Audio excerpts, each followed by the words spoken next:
Jesus of Nazareth, a traveling teacher with no permanent home, no written book of his own, no formal rabbinical credentials that the religious establishment of his day would have recognized, stood on a hillside above the Sea of Galilee, looked out at a crowd of farmers and fishermen and tax collectors and tired mothers holding restless children, and instead of lecturing them about theology, instead of reciting the law, instead of delivering the kind of dense religious instruction they had come to expect from the men who claimed authority over their souls, he pointed at a farmer scattering seed in a nearby field and began to tell a story.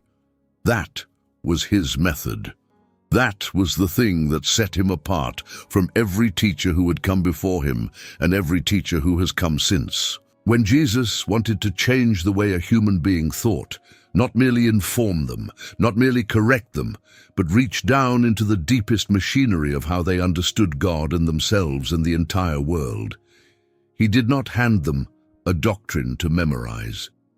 He told them a story about a sower or a lost coin or a father watching the road for a son who had broken his heart. He wrapped eternity inside the ordinary. He hid the mysteries of the kingdom of heaven inside images so common that a child could picture them and so deep that scholars have spent 2,000 years trying to reach the bottom of them and have not succeeded yet. The word we use for these stories is parable. It comes from the Greek parabole, which means, quite literally, to throw one thing alongside another, to lay a familiar picture beside an unfamiliar truth so that the light of the familiar illuminates the mystery of the unfamiliar. A parable takes something you already understand, a seed, a road, a wedding, a debt, a wandering sheep, and throws it down alongside something you do not yet understand, the nature of God, the shape of forgiveness, the economics of grace, the terrifying and beautiful reality of the kingdom of heaven. And in the collision between the two, something opens in the mind that could not have been opened any other way. And here is the thing that ought to stop us before we go a single step further. Jesus did not choose this method by accident. He did not tell stories because he could not manage abstraction or because his audience was too simple for anything more sophisticated. He told stories because stories do something that arguments cannot do. An argument can be resisted. You can hear a proposition, disagree with it, cross your arms, and walk away entirely unchanged. But a story slips past the guard. It gets inside before you realize what is happening. You are following along, picturing the field, imagining the son coming home, feeling the weight of the debt. And then, somewhere in the middle of it, the story turns, and suddenly you realize it is not about a farmer or a father or a debtor at all. It is about you. It has been about you the whole time. And by then, it is too late to defend yourself against it, because it is already inside, already doing its work, already changing the way you think. That is what we are going to do together over the next several hours. We are going to walk slowly, carefully, and thoroughly through 90 of the parables and teachings of Jesus, 90 stories and sayings and images that, taken together, form the most complete revolution of the human mind ever set in motion by one person. We are not going to rush. We are not going to skim across the surface and hand you a tidy list of moral lessons. We are going to sit with these stories the way they were meant to be sat with. We are going to walk into each one, look around, notice the details that most people miss, follow the turns, feel the reversals, and let each parable do to us exactly what it was designed to do, which is to dismantle, piece by piece, the way we have always thought, and to rebuild in its place something that can actually hold the weight of eternity. Because that is what these teachings do. They transform the way you think, not the way you behave first, the way you think, at the root, beneath the behavior. Jesus understood something that every genuine teacher eventually discovers. You cannot change what a person does until you change what a person believes to be true.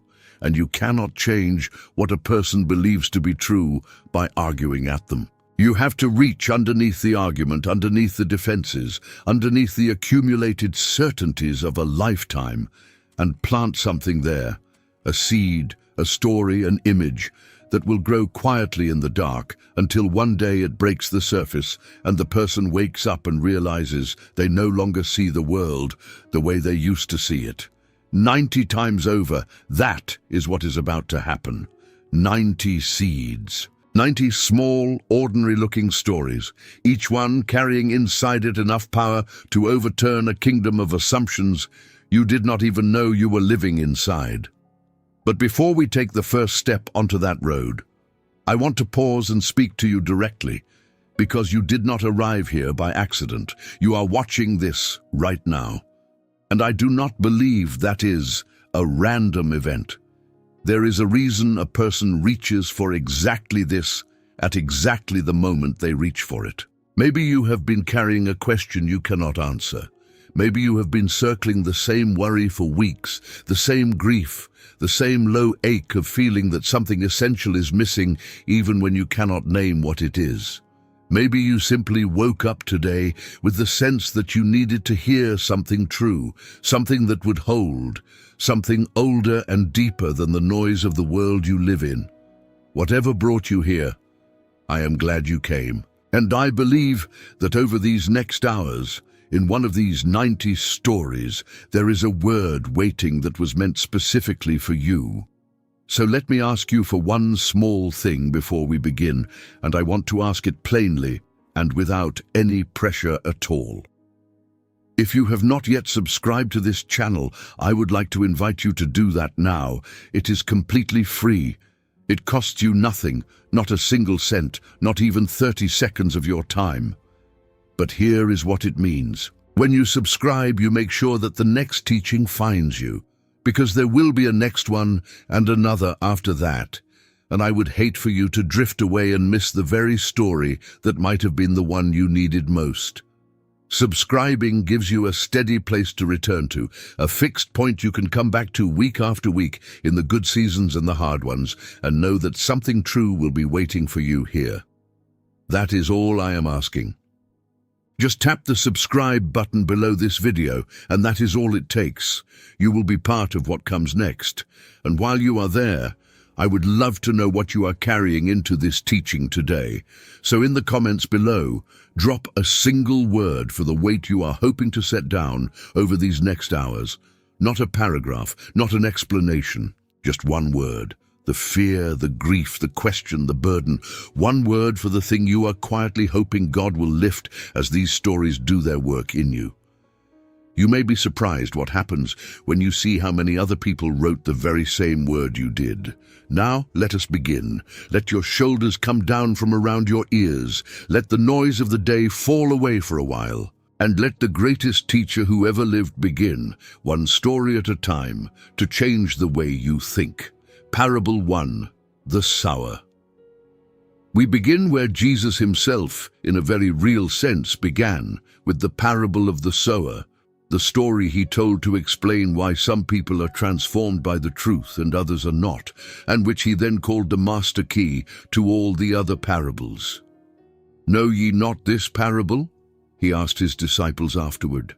And how then will ye know all parables? In other words, if you cannot understand this one, you will not understand any of them. This is the doorway. So we walk through it first. A sower went out to sow his seed. As he scattered it, and in that time a farmer sowed by hand, walking the field and casting the grain in wide arcs across the ground. Some of it fell by the wayside, on the hard-packed path at the edge of the field, and the birds came and devoured it. Some fell on rocky places where there was not much soil, and it sprang up quickly because the soil was shallow. But when the sun rose, it was scorched, and because it had no root, it withered away. Some fell among thorns, and the thorns grew up and choked it. And some fell on good ground and brought forth fruit, some 100-fold, some 60, some 30. Now notice the first thing, because most people rush past it. The seed is the same in every case. The sower does not change the seed depending on where it lands. He does not use inferior seed on the path and premium seed on the good ground. The same word of God goes out to every kind of heart. The difference, and this is the entire point, is not in the seed. The difference is in the soil. Jesus explains it himself, which he rarely does, and the fact that he explains this one tells us how foundational it is. The seed is the word of the kingdom, and the four soils are four conditions of the human heart when the word arrives. The wayside, the hard path, is the heart that has been walked over so many times that nothing can penetrate it anymore. The word lands on the surface and simply sits there, and before it can be understood, the birds come and take it away. Jesus says the birds are the evil one, snatching away what was sown before it can take root. You have met this heart. Perhaps you have been this heart. It is the person who hears the deepest truth in the universe and feels nothing, because the ground of their soul has been packed down hard by years of traffic, by disappointment, by cynicism, by the 1,000 small betrayals that teach a person to stop letting anything in. The rocky ground is different and in some ways more tragic because it looks at first like success. The seed springs up immediately. There is enthusiasm, emotion, a quick and joyful response. But underneath the thin layer of soil there is rock, and roots cannot go down into rock. So when the sun rises, and the sun always rises, meaning trouble comes, testing comes, the heat of real life comes, the plant that had no root simply withers. This is the heart that loves the feeling of truth, but has never let it cost anything, never let it go deep, never allowed it to reorganize the actual structure of a life. It is faith as a mood, rather than faith as a foundation.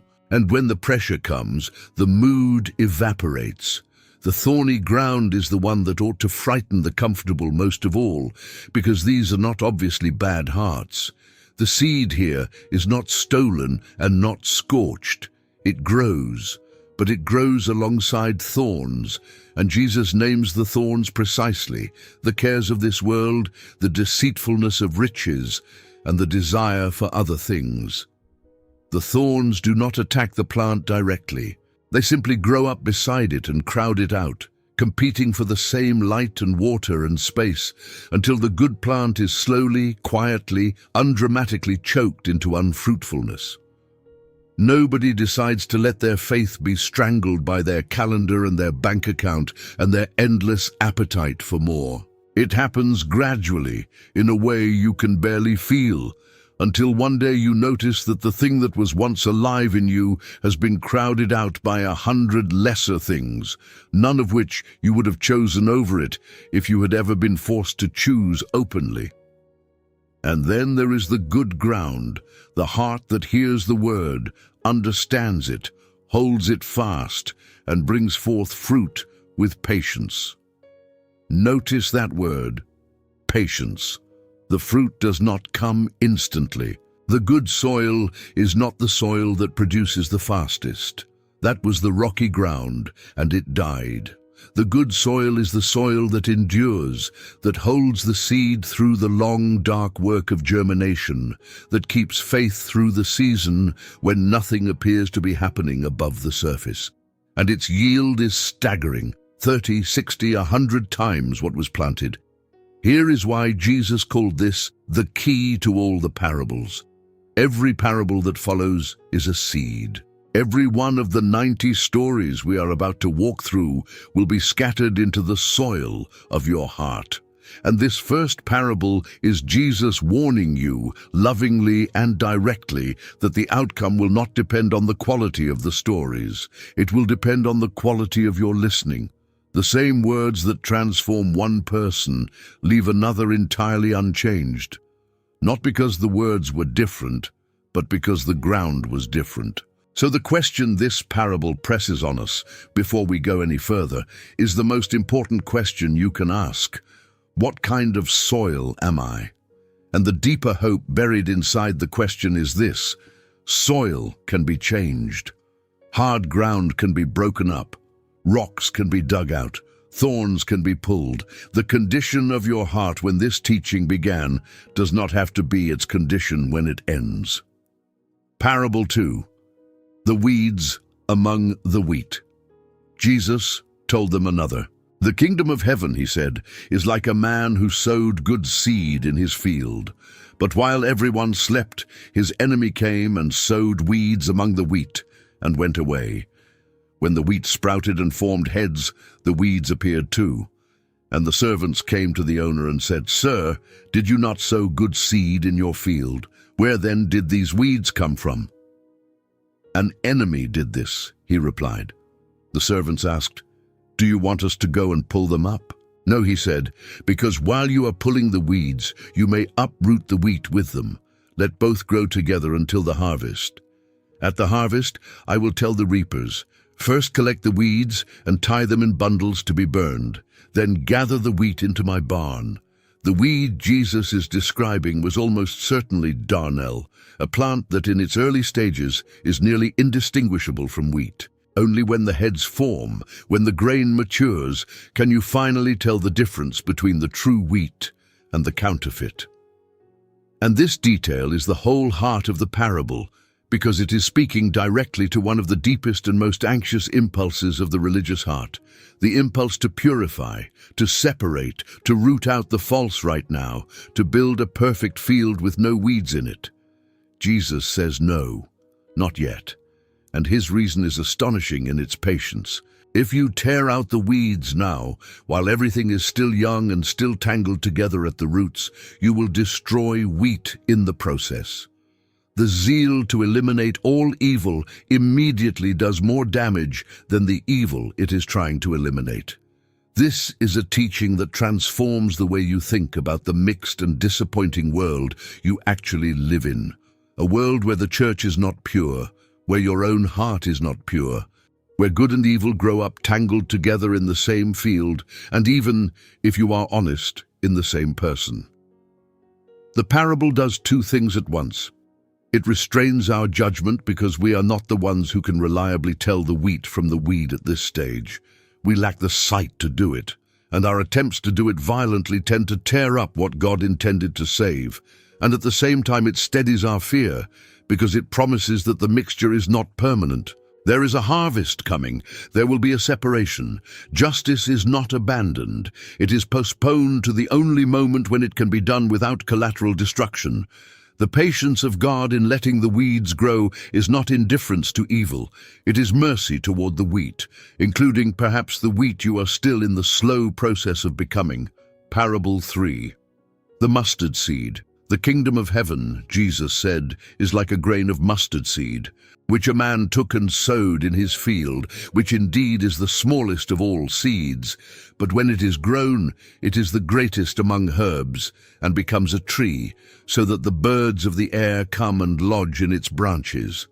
This is a parable about scale, and about the deceptive appearance of beginnings. The mustard seed was proverbially small, so small it was used as a figure of speech for the tiniest imaginable thing. And Jesus deliberately chooses it to describe the kingdom of God, which in his day looked like nothing at all, a carpenter and a handful of fishermen, no army, no temple, no treasury, no political power. If you had stood in Galilee in that moment, and someone had told you that this ragged movement would outlast the Roman Empire that was about to crucify its founder, you would have laughed. It looked like a seed. It looked like nothing. And that is exactly the point. The kingdom of God does not arrive the way the kingdoms of this world arrive, with noise and force and the overwhelming display of power. It arrives like a seed, small, hidden, easy to overlook, easy to dismiss. But inside the seed is a life that the observer cannot see, and that life is not in a hurry, and it does not need your approval to grow. Give it time, and the thing you dismissed as insignificant becomes large enough to shelter the birds of the air.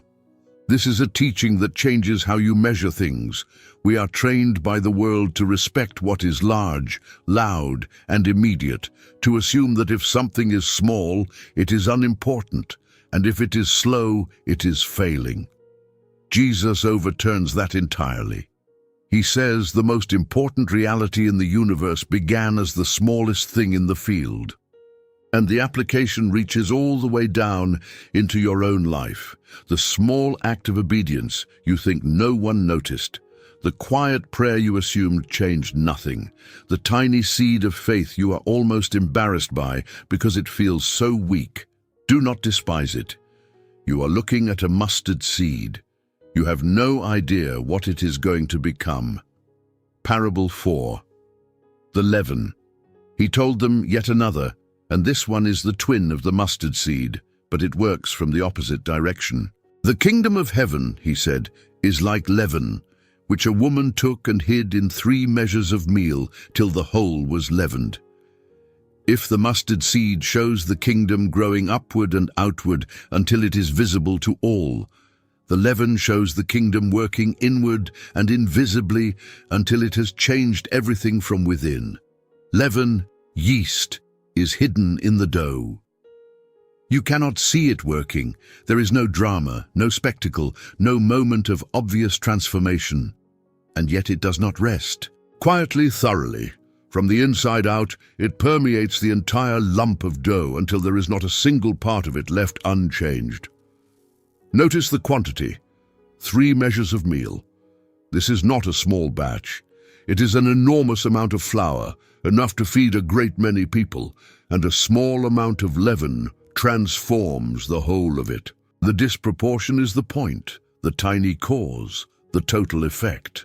This is how the kingdom works in a human life, and it is a teaching that brings enormous comfort to the impatient. When God begins his work in you, it very often does not look like anything. There is no lightning, no instant and total transformation of your character overnight. Instead, there is leaven, hidden in the dough of your ordinary days, working quietly through your thoughts and your habits and your reactions and your desires, and it does not stop, and it does not skip any part of you, and it will not be satisfied until the whole is leavened. If you feel that God's work in you is slow, this parable says, slow is not the same as stopped. The leaven is in the dough. It is working even now in the places you cannot see, and it will not leave a single part of you unchanged. Parable 5. The hidden treasure. Again, the kingdom of heaven is like treasure hidden in a field, which a man found and covered up. Then in his joy he goes and sells all that he has and buys that field. Picture it. A man is walking through a field, perhaps he's a hired laborer working ground that is not his own, and his plow strikes something. He digs, and there beneath the soil is treasure. In a world without banks, people buried their valuables in the ground for safekeeping, and when war or death or catastrophe interrupted, the treasure could remain hidden for generations, waiting. And this man has just found one such fortune, entirely by accident, in the middle of an ordinary day of ordinary labor. Now watch what he does, because Jesus is very precise about it. He covers it back up. And then, in his joy, the text is careful to tell us, in his joy, he goes and sells everything he owns to buy that field. Everything. His house, his tools, his savings, his security. All of it, gladly, without hesitation, because he has done the math, and it is not close. What he is giving up is nothing compared to what he is getting. Here is the transformation this parable works in the mind. We tend to think of following God as primarily a matter of sacrifice, of the things we give up, the pleasures we surrender, the costs we bear.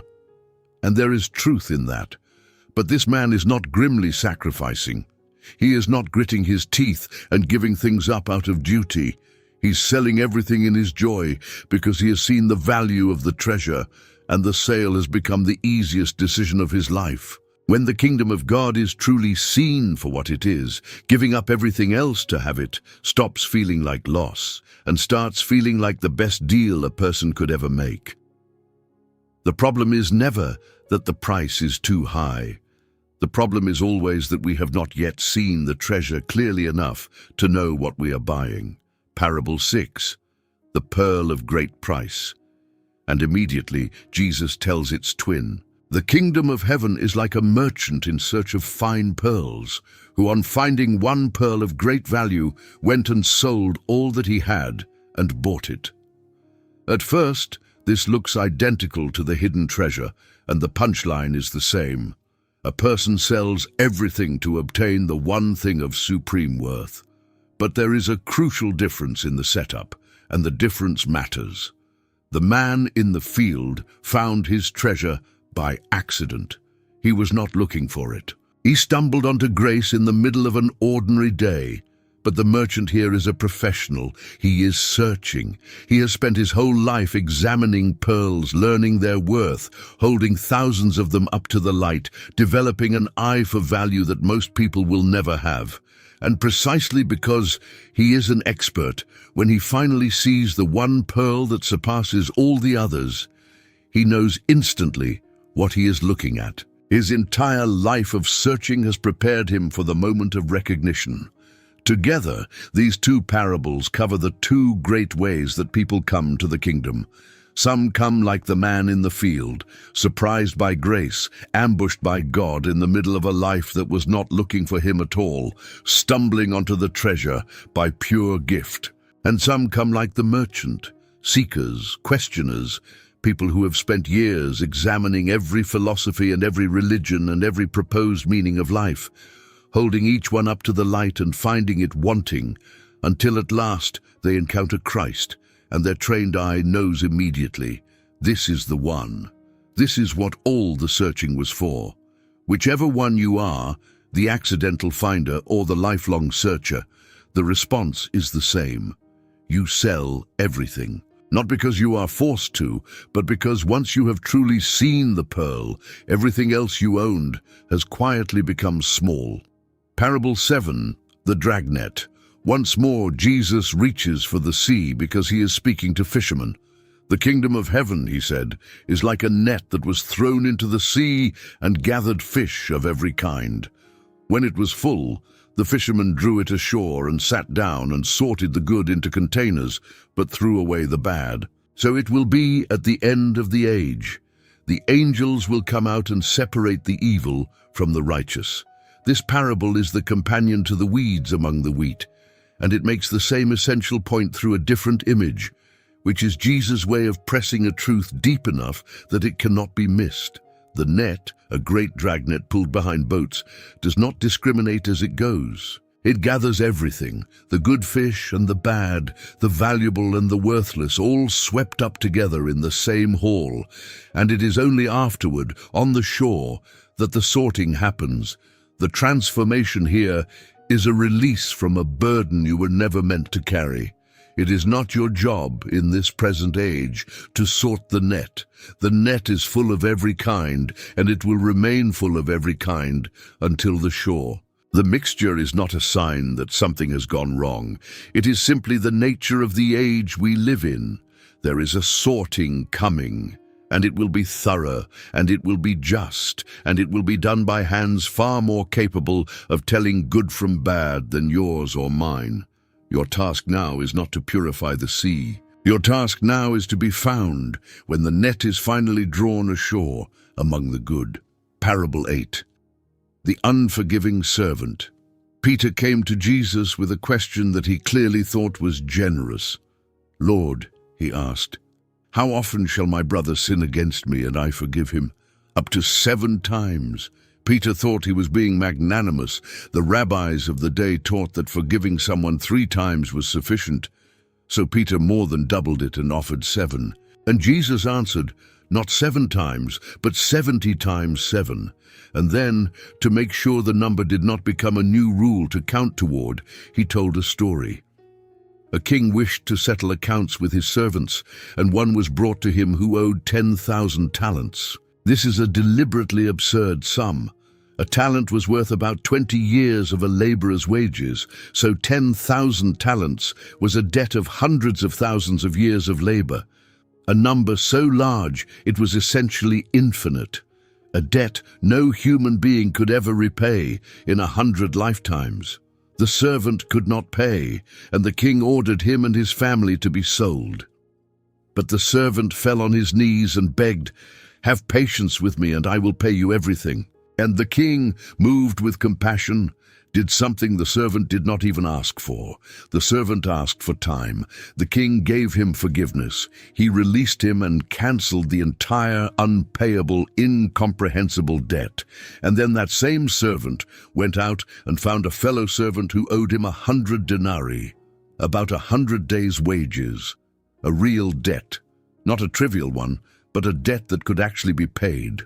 A debt that was to the first debt, as a single drop is to the ocean. And he seized him by the throat and demanded payment. And when the man fell down and begged him with the exact same words he himself had used, "Have patience with me and I will pay you," the forgiven servant refused and threw him into prison until he should pay. When the king heard of it, he was furious. "You wicked servant," he said. "I forgave you all that debt because you begged me. Should you not also have had mercy on your fellow servant as I had mercy on you?" And he handed him over to the jailers until he should pay all he owed. This is one of the most searching parables Jesus ever told, and it transforms the way you understand forgiveness by placing it in its true proportion. The debt you have been forgiven by God is the 10,000 talents, unpayable, incomprehensible, infinite. The debt anyone owes you, every wound, every betrayal, every genuine wrong done to you, and some of them are terrible and real, is the 100 denarii. Not nothing, but not the ocean either. And the parable says, with a bluntness that ought to make all of us go quiet, that the person who has truly grasped the size of their own forgiveness cannot then turn around and clutch at the throat of someone who owes them so infinitely less. Unforgiveness in this light is not merely a personal weakness. It is evidence that we have not yet understood the size of our own debt or the staggering mercy that cancelled it. Parable 9. The Good Samaritan. A lawyer stood up to test Jesus.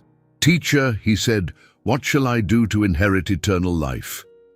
Jesus turned the question back to him. "What is written in the law?" And the man answered correctly, "Love God with all your heart and love your neighbor as yourself." "You have answered right," Jesus said. "Do this, and you will live."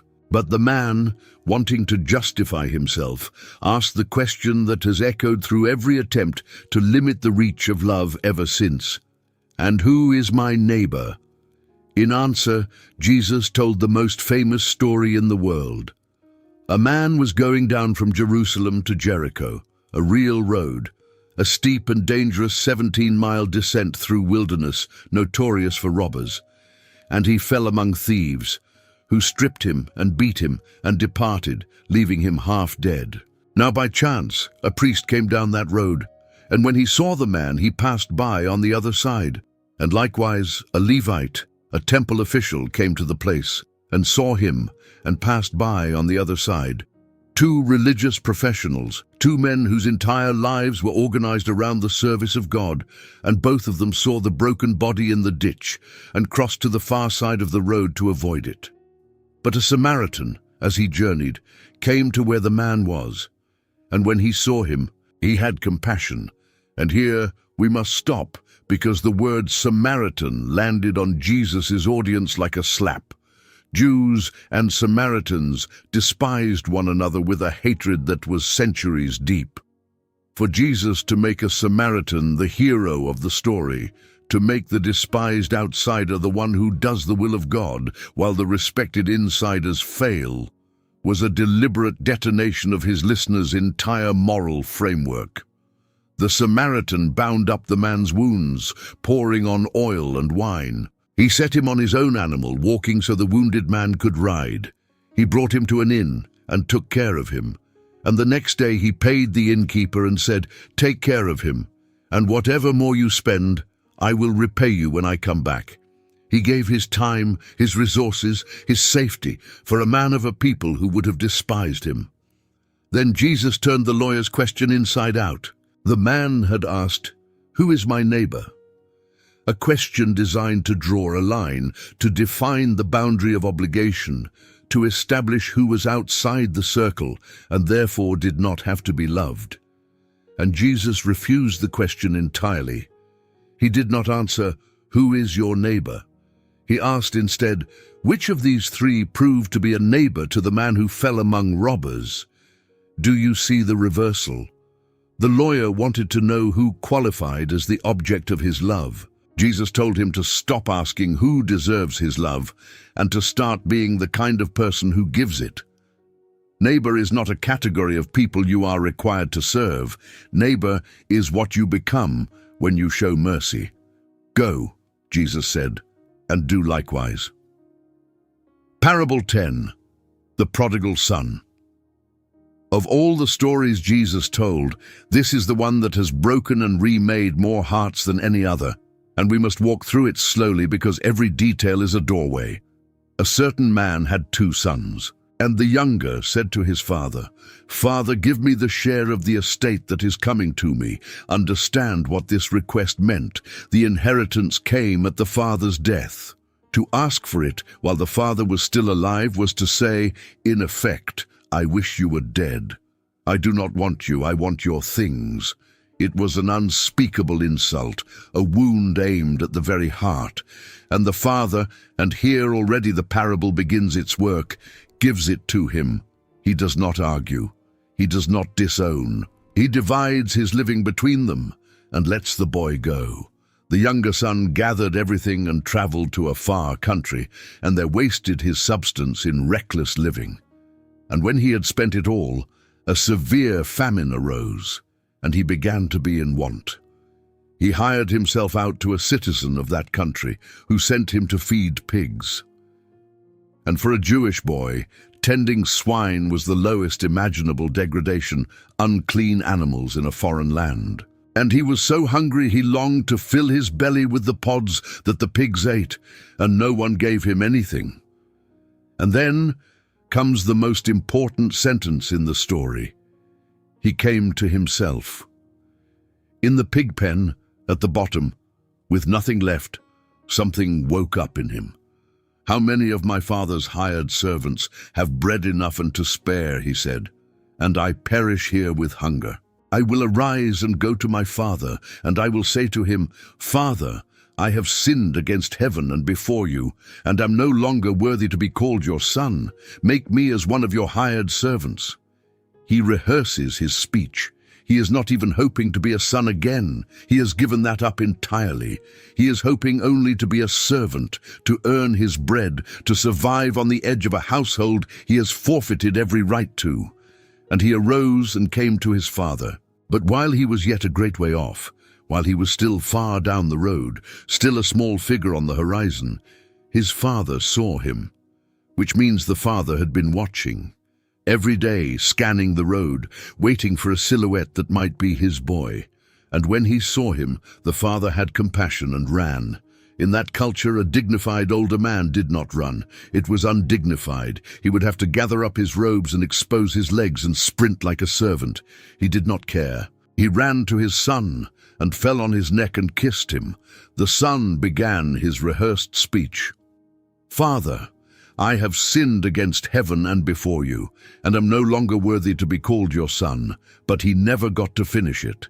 He never got to the part about being made a servant.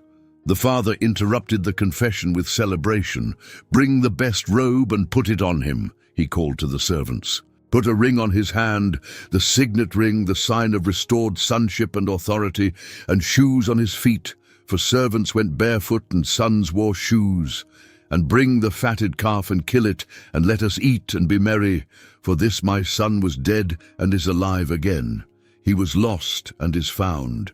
If the parable ended there, it would already be the greatest story ever told about the love of God for the person who has wandered as far as it is possible to wander.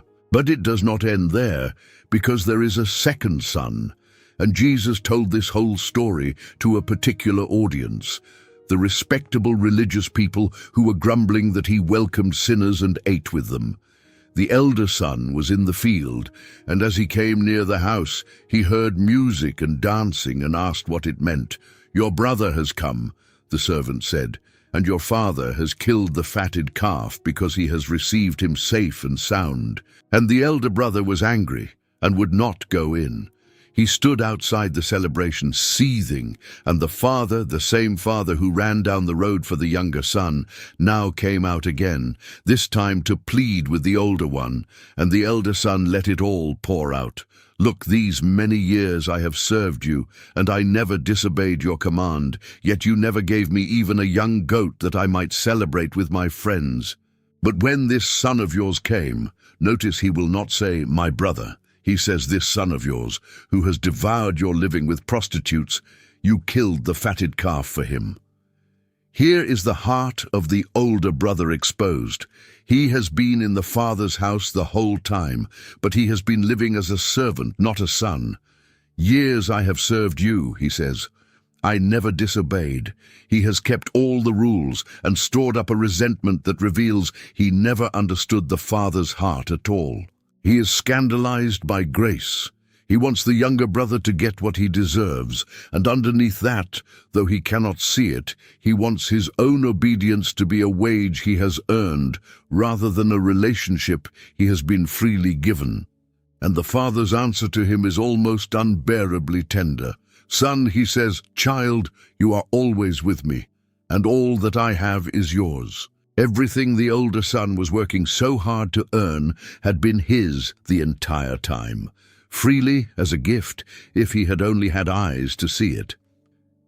"It was fitting to celebrate and be glad," the father says, "for this your brother," the father gently corrects him, "was dead and is alive, was lost and is found." And then Jesus does something devastating. He ends the story. He does not tell us whether the older brother went in. The door is left open, the invitation hanging in the air, the celebration going on inside, and the dutiful, resentful son standing in the dark of the yard with a choice to make. And Jesus hands that choice to everyone listening. Because the parable was aimed at the older brothers in his audience, the ones who had never left home and had never understood grace, and it is aimed at every one of us in whom the older brother still lives. Will you come into the feast where sinners are welcomed and the undeserving are embraced? Or will you stand outside in your righteousness, offended that the door is open to people who do not deserve it, never realizing that you never deserved it either, and that everything you were trying to earn has been yours as a gift the whole time? Parable 11. The lost sheep. Jesus told the parable of the prodigal son as the third in a trio. And to understand it fully, we must go back to the two that came before it, because all three were told to answer the same complaint. This man receives sinners and eats with them. The religious leaders were scandalized that Jesus sought out the very people they had written off. And so he told them three stories about the joy of finding what was lost. "What man among you," he began, "having 100 sheep, if he loses one of them, does not leave the 99 in the wilderness and go after the one that is lost until he finds it? And when he has found it, he lays it on his shoulders, rejoicing. And when he comes home, he calls together his friends and neighbors, saying, 'Rejoice with me, for I have found my sheep which was lost.' Consider the math the world would do here.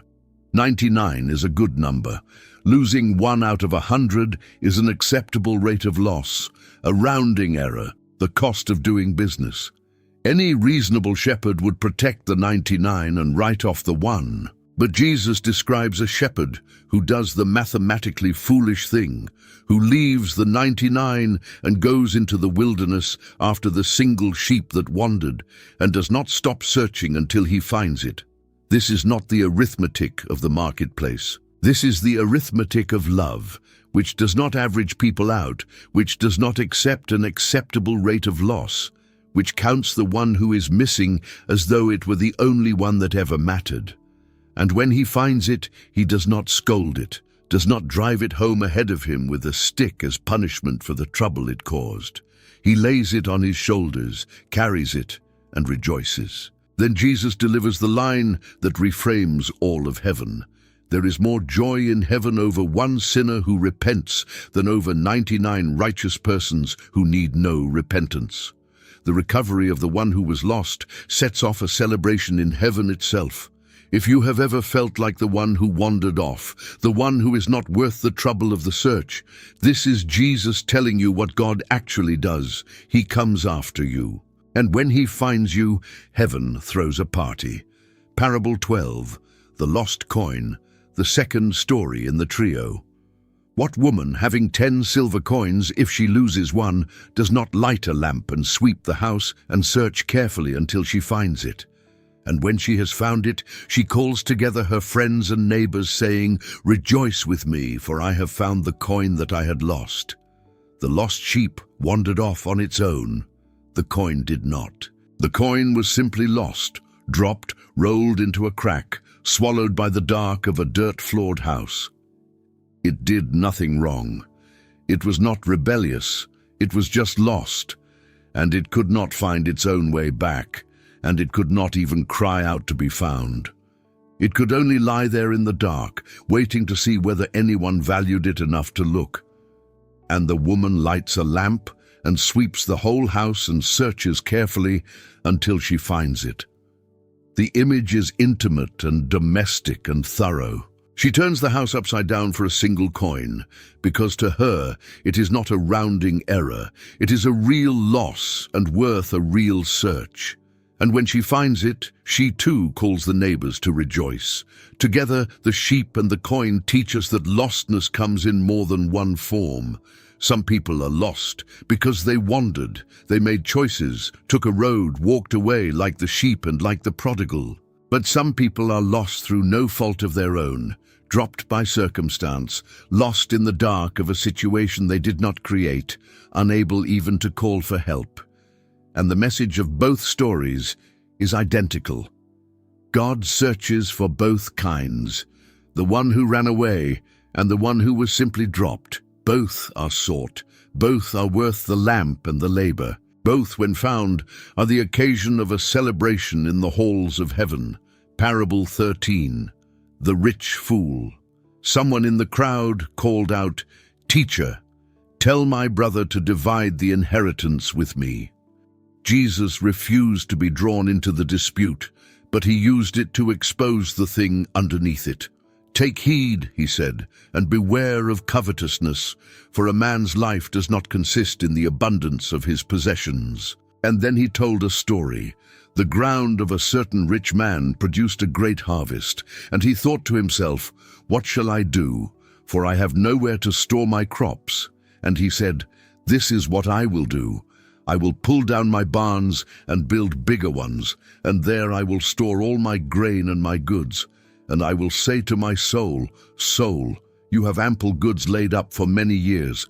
Take your ease, eat, drink, and be merry.'" Listen to the language. In the space of a few sentences, he says "I" 6 times and "my" 5 times. There is no one else in his entire monologue. No neighbor, no poor man at his gate, no God, no gratitude, no thought of anyone but himself. His good fortune has not made him generous. It has made him more thoroughly alone with his own appetites. He is planning a retirement of pure self-consumption, and he imagines he has many years to enjoy it. But God said to him, "You fool! This night your soul is required of you, and the things you have prepared, whose will they be?" He thought he had years, he had hours. He thought the harvest had secured his future. In fact, he had no future at all beyond that night.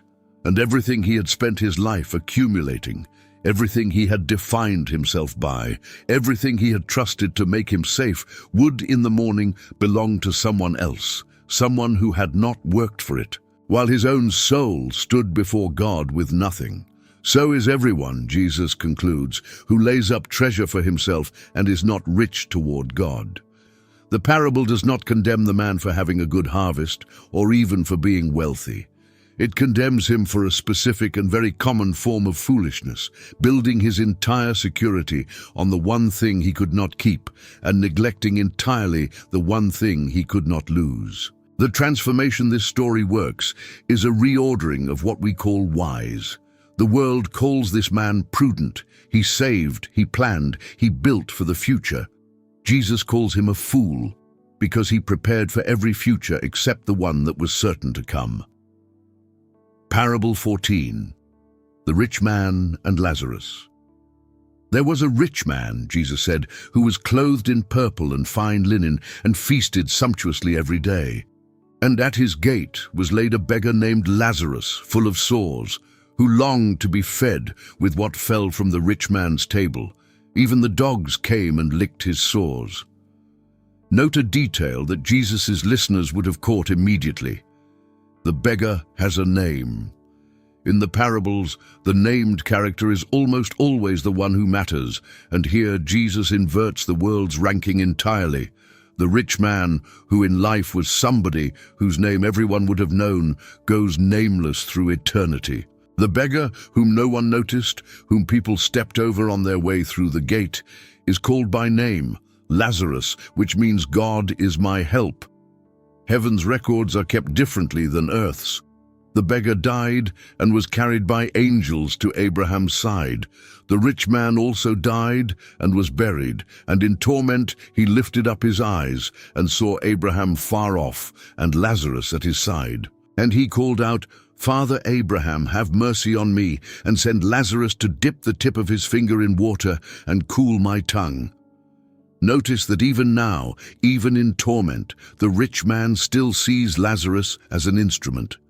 Send Lazarus to serve me, to fetch me water, as though the beggar existed to run his errands. The posture of a whole lifetime does not dissolve at death. It is revealed by it. Abraham answered, "Child, remember that in your lifetime you received your good things, and Lazarus in like manner evil things. But now he is comforted, and you are in anguish. And between us and you a great chasm has been fixed, so that none may cross from here to you or from there to us." The gulf that the rich man had allowed to exist between himself and Lazarus in life, the gate, the table, the space between comfort and suffering that he never once crossed to close, has become in eternity a chasm that cannot be crossed at all. He created the distance. Now the distance is permanent. Then the rich man made one last request. "Send Lazarus to my father's house, for I have 5 brothers, to warn them, lest they also come to this place." And Abraham said, "They have Moses and the prophets, let them hear them." But the rich man protested, "No, Father Abraham, but if someone goes to them from the dead, they will repent." And Abraham's reply is one of the most piercing lines in all the Gospels. "If they do not hear Moses and the prophets, neither will they be convinced if someone should rise from the dead." The problem was never a lack of evidence. The rich man had walked past Lazarus every single day. The truth had been lying at his gate, full of sores, the whole time. What he lacked was not information, but the will to see, and no additional miracle can cure a heart that has trained itself not to look. Parable 15. The 2 debtors. Jesus was invited to dine at the house of Simon, a Pharisee, and a woman of the city, a sinner, learned that he was there, and she came with an alabaster flask of ointment and stood behind him at his feet, weeping, and began to wet his feet with her tears and wipe them with her hair, and she kissed his feet and anointed them. The Pharisee watched with distaste and thought to himself, "If this man were a prophet, he would know what sort of woman this is who is touching him, for she is a sinner." And Jesus, knowing his thoughts, told a small parable. A certain moneylender had 2 debtors. One owed 500 denarii and the other 50. When they could not pay, he cancelled the debt of both. "Now which of them will love him more?" Simon answered, correctly, if reluctantly. "The one, I suppose, for whom he cancelled the larger debt." "You have judged rightly," Jesus said. And then he turned toward the woman, but spoke to Simon, and drew the comparison with quiet devastation. "Do you see this woman? I came into your house. You gave me no water for my feet, but she has wet my feet with her tears. You gave me no kiss, but she has not ceased to kiss my feet. You did not anoint my head with oil, but she has anointed my feet with ointment. Therefore I tell you, her sins, which are many, are forgiven, for she loved much. But he who is forgiven little loves little. Here is the transformation, and it cuts against the assumption almost everyone carries. We tend to think that the good religious person, the one with few obvious sins, has the advantage in loving God. Jesus says the opposite. The one who has been forgiven much loves much. The one who thinks he has been forgiven little loves little. Simon's problem was not that his debt was actually smaller than the woman's. His problem was that he did not know he had a debt at all. His respectability had blinded him to his need, and a person who does not know they have been rescued cannot love the rescuer. The woman wept at Jesus' feet because she knew exactly what she had been forgiven. Simon sat in cold judgment a few feet away because he thought he had nothing to be forgiven for. And the distance between them was the whole distance between a heart on fire with love and a heart that had never even been warmed. Parable 16, the two sons. What do you think? Jesus asked. A man had two sons. He went to the first and said, "Son, go and work in the vineyard today." And he answered, "I will not." But afterward he changed his mind and went. Then the father went to the second son and said the same thing, and he answered, "I go, sir," but he did not go. Which of the two did the will of his father? The answer is obvious, and Jesus made his audience say it out loud. The first, the one who said no but then went, not the one who said yes but never moved. Jesus told this to the chief priests and elders, the men who had said yes, sir, to God their entire lives, with their words, their robes, their public prayers, their scrupulous religion. And he told them that the tax collectors and prostitutes were entering the kingdom of God ahead of them, because the tax collectors and the prostitutes were the first son. They had said no to God with their lives loudly for years, and then they had changed their minds and come, and the religious leaders were the second son. They had said yes with every outward form and every public word, and then never actually done the will of the Father at all. This parable transforms the way you weigh words against actions. It is a warning to everyone who has ever mistaken saying the right thing for doing it, who has confused the language of obedience with obedience itself. Heaven is not moved by the son who says, "I go, sir." Heaven is moved by the son who goes, and it holds out enormous hope for anyone who has spent years saying no, because the story says plainly that the first son, the one who refused, is the one who ended up doing the Father's will. It is never too late to change your mind and go into the vineyard. Parable 17, the wicked tenants. Hear another parable, Jesus said, and this one he aimed like an arrow straight at the religious authorities standing in front of him. A landowner planted a vineyard, put a fence around it, dug a wine press, built a watchtower, and leased it to tenants, and went into another country. When the harvest approached, he sent his servants to the tenants to collect his fruit. But the tenants took his servants and beat one, killed another, and stoned a third. He sent more servants, more than the first, and they did the same to them. The vineyard in the scriptures his listeners knew by heart was Israel. The landowner was God. The servants were the prophets, sent again and again across the centuries and rejected, beaten, and killed again and again. Jesus is telling the history of God's patience and Israel's leadership in a single unfolding story, and everyone listening knew exactly what he was doing. Finally, the landowner said, "I will send my son. They will respect my son." But when the tenants saw the son, they said among themselves, "This is the heir. Come, let us kill him and seize his inheritance." And they took him and cast him out of the vineyard and killed him. Jesus is standing in the temple, days from his own death, telling the men who are about to kill him precisely what they are about to do and why. They want the vineyard without the owner. They want the inheritance without the heir. They want God's blessings without God's authority over them. When therefore the owner of the vineyard comes, Jesus asked, "What will he do to those tenants?"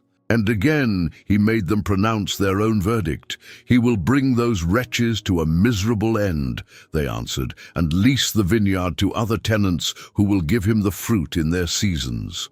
And Jesus quoted the scripture back to them. "The stone which the builders rejected has become the cornerstone. The very one they threw away is the one on whom everything would be built." The parable is a sober warning that runs through all of history. God entrusts his vineyard, he looks for fruit. And those who seize his gifts while rejecting his authority, who want everything from God except God himself, will find in the end that the vineyard is given to those who will actually bear its fruit. Parable 18, the wedding feast. "The kingdom of heaven," Jesus said, "is like a king who gave a wedding feast for his son. He sent his servants to call those who were invited, but they would not come. Again, he sent other servants, saying, 'Tell those who are invited, see, I have prepared my dinner. My oxen and my fat calves are killed. Everything is ready. Come to the wedding feast.' But they paid no attention and went off, one to his farm, another to his business, and the rest seized his servants, treated them shamefully, and killed them." The invitation is to a feast, to joy, to celebration, to the wedding of the king's own son. And the astonishing thing is not that some people are turned away. The astonishing thing is that people invited to a royal wedding simply do not come. They are not prevented by hardship or barred by poverty. They are too busy. One goes to his farm, another to his business. The kingdom is refused not by dramatic wickedness, but by ordinary preoccupation, by people who have somewhere else to be, something else to tend, a life too full of good and legitimate things to make room for the one invitation that mattered most. So the king said to his servants, "The wedding feast is ready, but those invited were not worthy. Go therefore to the main roads and invite to the wedding feast as many as you find." And the servants went out and gathered all whom they found, both bad and good, and the wedding hall was filled with guests. The doors are thrown open to the highways and the hedgerows, to everyone the first guests would have looked down on. And the hall fills at last with the unlikely, the overlooked, the ones who had no prior claim and no busy schedule too important to interrupt, the ones who simply came when they were called. There is a sharp, final scene. A man is found at the feast without a wedding garment, and he is cast out. This has troubled many readers, but the point is this. In that culture, wedding garments were customarily provided by the host to the guests. To be without one was not poverty. It was refusal. It was to have come to the feast while rejecting the covering the king himself offered. And so the parable holds two truths in tension that we must hold together. The invitation is breathtakingly, scandalously wide. Bad and good alike are swept in from the streets. And yet coming on your own terms, refusing the garment the king provides, is still to have not really come at all. Many are called, Jesus concludes, but few are chosen. Parable 19, the 10 virgins. Then Jesus said, "The kingdom of heaven will be like 10 virgins who took their lamps and went to meet the bridegroom. 5 of them were foolish, and 5 were wise. The foolish took their lamps, but took no oil with them, while the wise took flasks of oil along with their lamps. As the bridegroom was delayed, they all became drowsy and slept." Notice, all 10 fell asleep, the wise and the foolish alike. The difference between them was not that the wise stayed awake and the foolish did not. Sleeping was not the failure. The difference was the oil. The wise had prepared for a delay they could not predict. The foolish had prepared only for the best-case scenario, only for a bridegroom who came on time. At midnight there was a cry, "Here is the bridegroom, come out to meet him."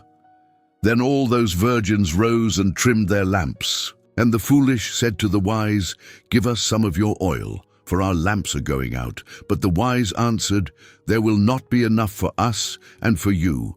Go rather to the dealers and buy for yourselves." And while they went to buy, the bridegroom came, and those who were ready went in with him to the marriage feast, and the door was shut. And here is the sobering heart of it. The oil could not be borrowed, and it could not be bought at the last minute. There are things in the spiritual life that cannot be transferred from one person to another, and cannot be acquired in the final moment of crisis. A lifetime of walking with God, the reservoir of faith built up in the quiet, ordinary days, the oil of a real and personal relationship. These cannot be borrowed from someone else's supply when the midnight cry comes. The wise are not being selfish when they refuse to share. They are stating a spiritual impossibility. You cannot live on someone else's faith.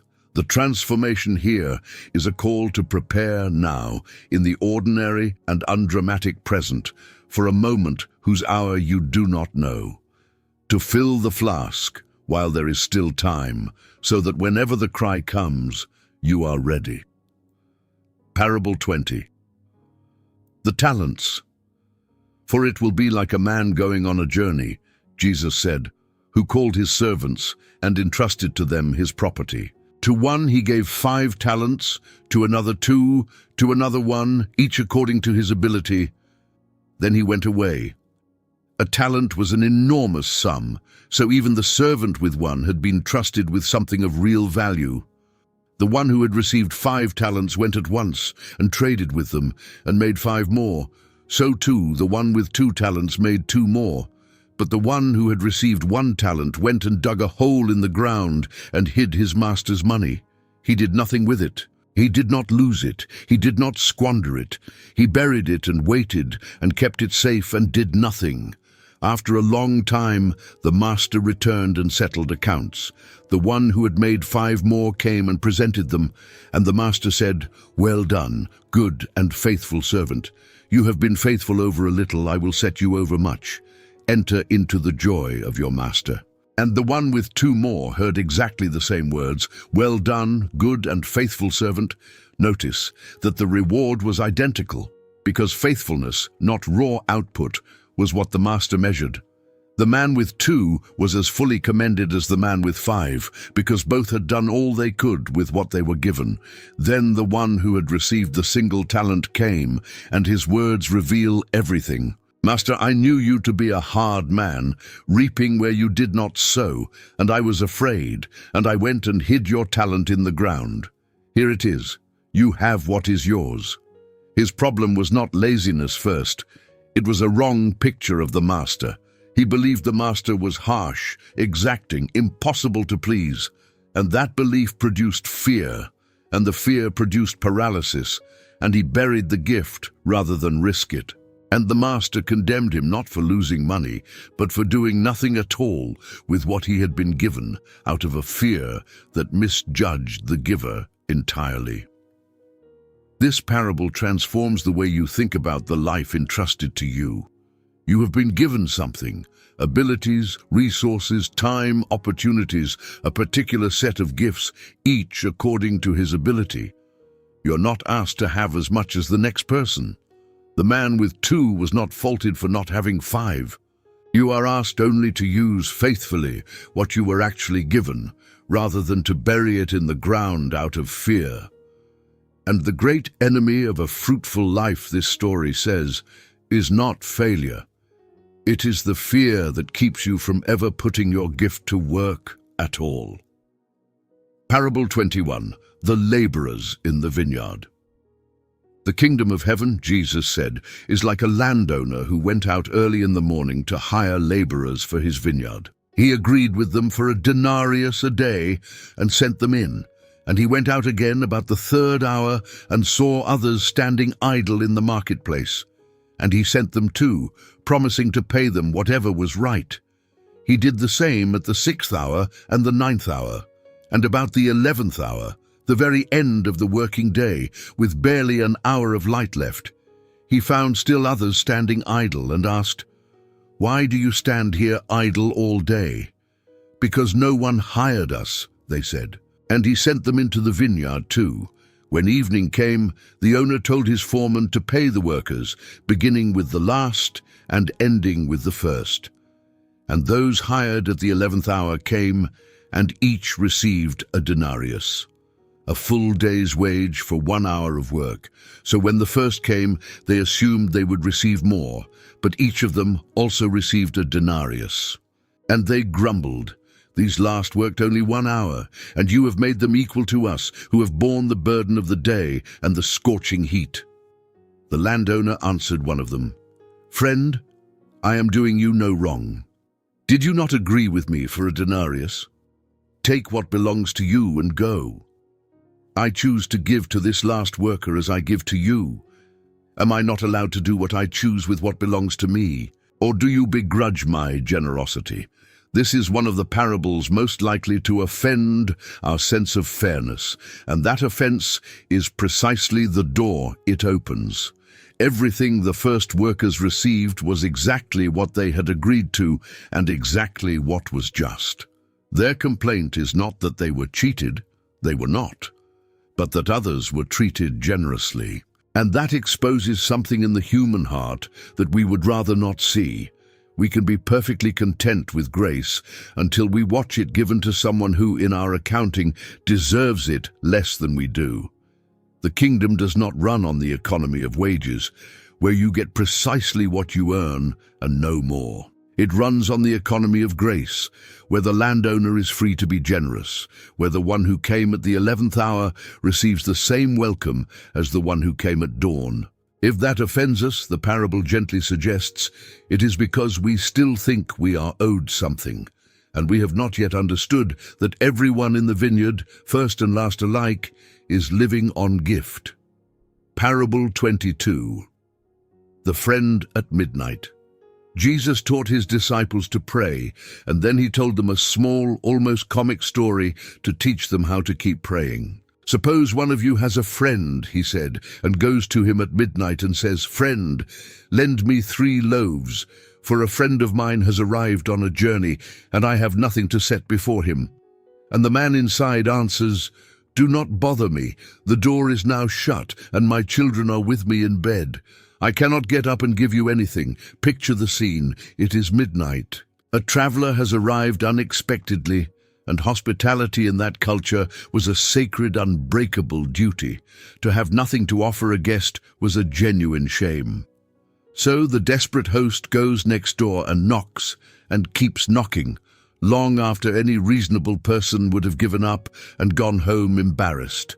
"I tell you," Jesus said, "though he will not get up and give him anything because he is his friend, yet because of his persistence, he will rise and give him whatever he needs." Then Jesus drew the lesson, "Ask, and it will be given to you. Seek, and you will find. Knock, and it will be opened to you." Now this parable is easy to misread, so we must be careful. Jesus is not saying that God is like the reluctant sleeper who must be pestered awake and worn down before he will grudgingly help. Jesus is arguing from the lesser to the greater, as he often does. If even a grumpy neighbor, roused from sleep and annoyed, will finally get up and help simply to stop the knocking, how much more will your Father in heaven, who never sleeps, who loves you, who is not annoyed by your coming, respond to the one who keeps asking? The point is not that God is reluctant. The point is that you should not be. The parable is a permission and an encouragement to keep coming, to keep asking, to bring your midnight need to the door and knock and not lose heart. Because the one on the other side of this door is not a reluctant neighbor, but a loving Father. Parable 23. The Persistent Widow. Jesus told them a parable to the same end, that they ought always to pray and not lose heart. In a certain city there was a judge who neither feared God nor respected man. And there was a widow in that city who kept coming to him and saying, "Give me justice against my adversary." For a while he refused, but afterward he said to himself, "Though I neither fear God nor respect man, yet because this widow keeps bothering me, I will give her justice, so that she will not wear me out by her continual coming." A widow in that world was among the most vulnerable people alive. No husband to protect her, no standing to demand anything, no money to bribe the system that was supposed to defend her. She had nothing but her own voice and her own refusal to stop using it. And against a corrupt judge who cared for neither God nor man, she had exactly one weapon: persistence. She simply would not go away. She came and came and came again until the unjust judge granted her justice for no other reason than to be rid of her.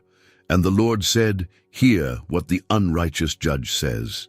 And will not God give justice to his elect who cry to him day and night? Will he delay long over them? I tell you, he will give justice to them speedily." Once again the argument runs from the lesser to the greater. If even a corrupt, godless judge will finally deliver justice to a persistent widow simply to stop being bothered, how much more will a good and loving God deliver justice to his own children who cry out to him day and night? The transformation is in how we understand the silences of God, the seasons when the answer is delayed and heaven seems not to hear. This parable says, do not read delay as refusal. Do not let the waiting convince you that no one is listening. Keep coming. Keep crying out. The widow's power was not her strength, but her refusal to quit. And Jesus holds her up not as a warning about a reluctant God, but as a picture of the kind of persistent, unwearying faith that keeps knocking on heaven's door until the answer comes. Parable 24. The Pharisee and the tax collector. He also told this parable to some who trusted in themselves that they were righteous and treated others with contempt. Two men went up to the temple to pray, one a Pharisee and the other a tax collector. The Pharisee stood by himself and prayed thus, "God, I thank you that I am not like other men, extortioners, unjust, adulterers, or even like this tax collector. I fast twice a week. I give tithes of all that I get." Notice that his prayer is addressed to God, but is really about himself. It contains no request, no confession, no need, only a catalogue of his own superiority, propped up by comparison to the man praying a few feet away. He does not so much pray as perform an inventory of his virtues, and he uses another human being as the low bar against which to measure his own height. But the tax collector, standing far off, would not even lift up his eyes to heaven, but beat his breast, saying, "God, be merciful to me, a sinner." That is the entire prayer. 7 words in the English, even fewer in the Greek. No resume, no comparison, no achievements. Just a man who knows exactly what he is and throws himself entirely on the mercy of God. I tell you, Jesus said, this man went down to his house justified rather than the other. For everyone who exalts himself will be humbled, but the one who humbles himself will be exalted. The tax collector, a genuine sinner, a collaborator with the occupying enemy, a man the Pharisee had every technical reason to look down on, went home right with God. The Pharisee, who had done everything correctly, did not. Because the one thing that makes a person unreachable by grace is the conviction that they do not need it. This parable transforms the way you approach God entirely. You do not come to him with your resume. You do not come by being better than the person next to you. You come as the tax collector came, with empty hands, an honest heart, and one true prayer: God, be merciful to me. And that prayer, Jesus promises, is never refused. Parable 25. The Great Banquet. A man once gave a great banquet and invited many. And at the time of the banquet he sent his servant to say to those who had been invited, "Come, for everything is now ready." But they all alike began to make excuses. The first said, "I have bought a field and I must go out and see it. Please have me excused." Another said, "I have bought 5 yoke of oxen and I go to examine them. Please have me excused." And another said, "I have married a wife, and therefore I cannot come." Listen to the excuses, because they are not evil things. A field, oxen, a marriage, these are ordinary, legitimate, even good parts of a human life. No one refuses the banquet for the sake of some great wickedness. They refuse it for the sake of property and business and family, good things that have quietly become more important than the invitation. This is how most people miss the kingdom, not by choosing evil over God, but by letting good things fill every seat until there is no room left for the best thing. So the servant reported this to his master, and the master of the house became angry and said, "Go out quickly to the streets and lanes of the city, and bring in the poor and crippled and blind and lame." And when there was still room, he said, "Go out to the highways and hedges and compel people to come in, that my house may be filled. The ones who are too busy, too comfortable, too full of their own concerns to come are replaced at the table by the ones who had nothing, the poor, the disabled, the outsiders, the people with no field and no oxen and no competing claim on their attention, who had every reason to say yes because they had nothing holding them back. For I tell you," the master concludes, "none of those men who were invited shall taste my banquet. The table will be full. The only question the parable leaves hanging is whether you will be too busy with good things to take your seat." Parable 26. The tower builder and the king going to war. Jesus never hid the cost of following him. And in two quick-paired images, he made sure no one signed up without knowing what they were agreeing to. "Which of you," he asked, "desiring to build a tower, does not first sit down and count the cost, whether he has enough to complete it? Otherwise, when he has laid a foundation and is not able to finish, all who see it begin to mock him, saying, 'This man began to build and was not able to finish.' And the second, what king, going out to encounter another king in war, will not sit down first and deliberate whether he is able with 10,000 to meet the one who comes against him with 20,000? And if he cannot, he sends a delegation and asks for terms of peace, while the other is yet a great way off. These are not parables meant to discourage. They are parables meant to make discipleship honest. Jesus is the rare leader who actively tells the crowds to think hard before they follow him, to sit down and count the cost, to make sure they understand that this road is not a burst of enthusiasm, but a whole life commitment. The half-built tower, abandoned when the money ran out, is a picture of the faith that begins in excitement and collapses when it turns out to cost something real. The rocky ground of the very first parable all over again. Jesus wants builders who finish. He wants followers who have counted the cost and chosen him anyway, with their eyes open, knowing exactly what they are laying down. Because a faith that has counted the cost in advance is a faith that will still be standing when the cost finally comes due. Parable 27. The barren fig tree. A man had a fig tree planted in his vineyard, and he came seeking fruit on it and found none. And he said to the vine-dresser, "Look, for 3 years now I have come seeking fruit on this fig tree, and I find none. Cut it down. Why should it use up the ground? 3 years is a reasonable time to wait for a fig tree to produce. The owner's patience is not unreasonable. His verdict is not cruel. The tree is taking up soil, drinking water, occupying space in the vineyard, and giving nothing back. By every fair standard, its time is up." But the vine-dresser answered, "Sir, let it alone this year also, until I dig around it and put on manure. Then if it bears fruit next year, well and good. But if not, you can cut it down." Here is the heart of the parable, the intercessor who stands between judgment and the fruitless tree and pleads for more time. "Give it 1 more year. Let me work the soil. Let me tend it. Let me do everything that can be done. And then, if there is still nothing, so be it." The parable holds 2 truths that our age likes to separate.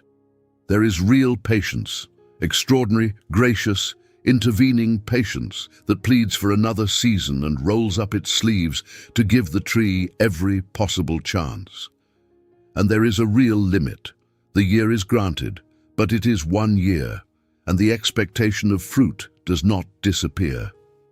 God's patience is not the same as God's indifference. He tends, he waits, he digs around the roots of a fruitless life and gives it every advantage. And he also genuinely desires fruit, and the season of grace, though real and generous, is not endless.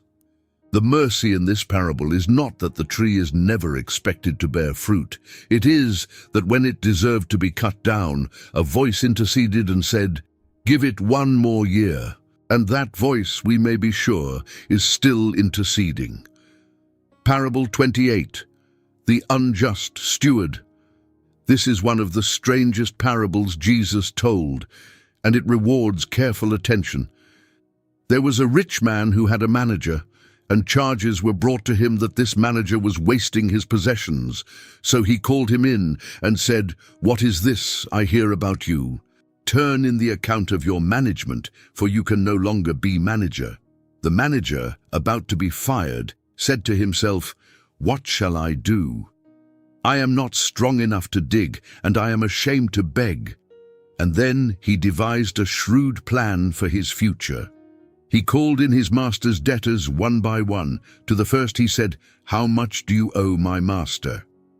100 measures of oil, the man answered. "Take your bill," the manager said. "Sit down quickly and write 50. To another, "How much do you owe?" 100 measures of wheat.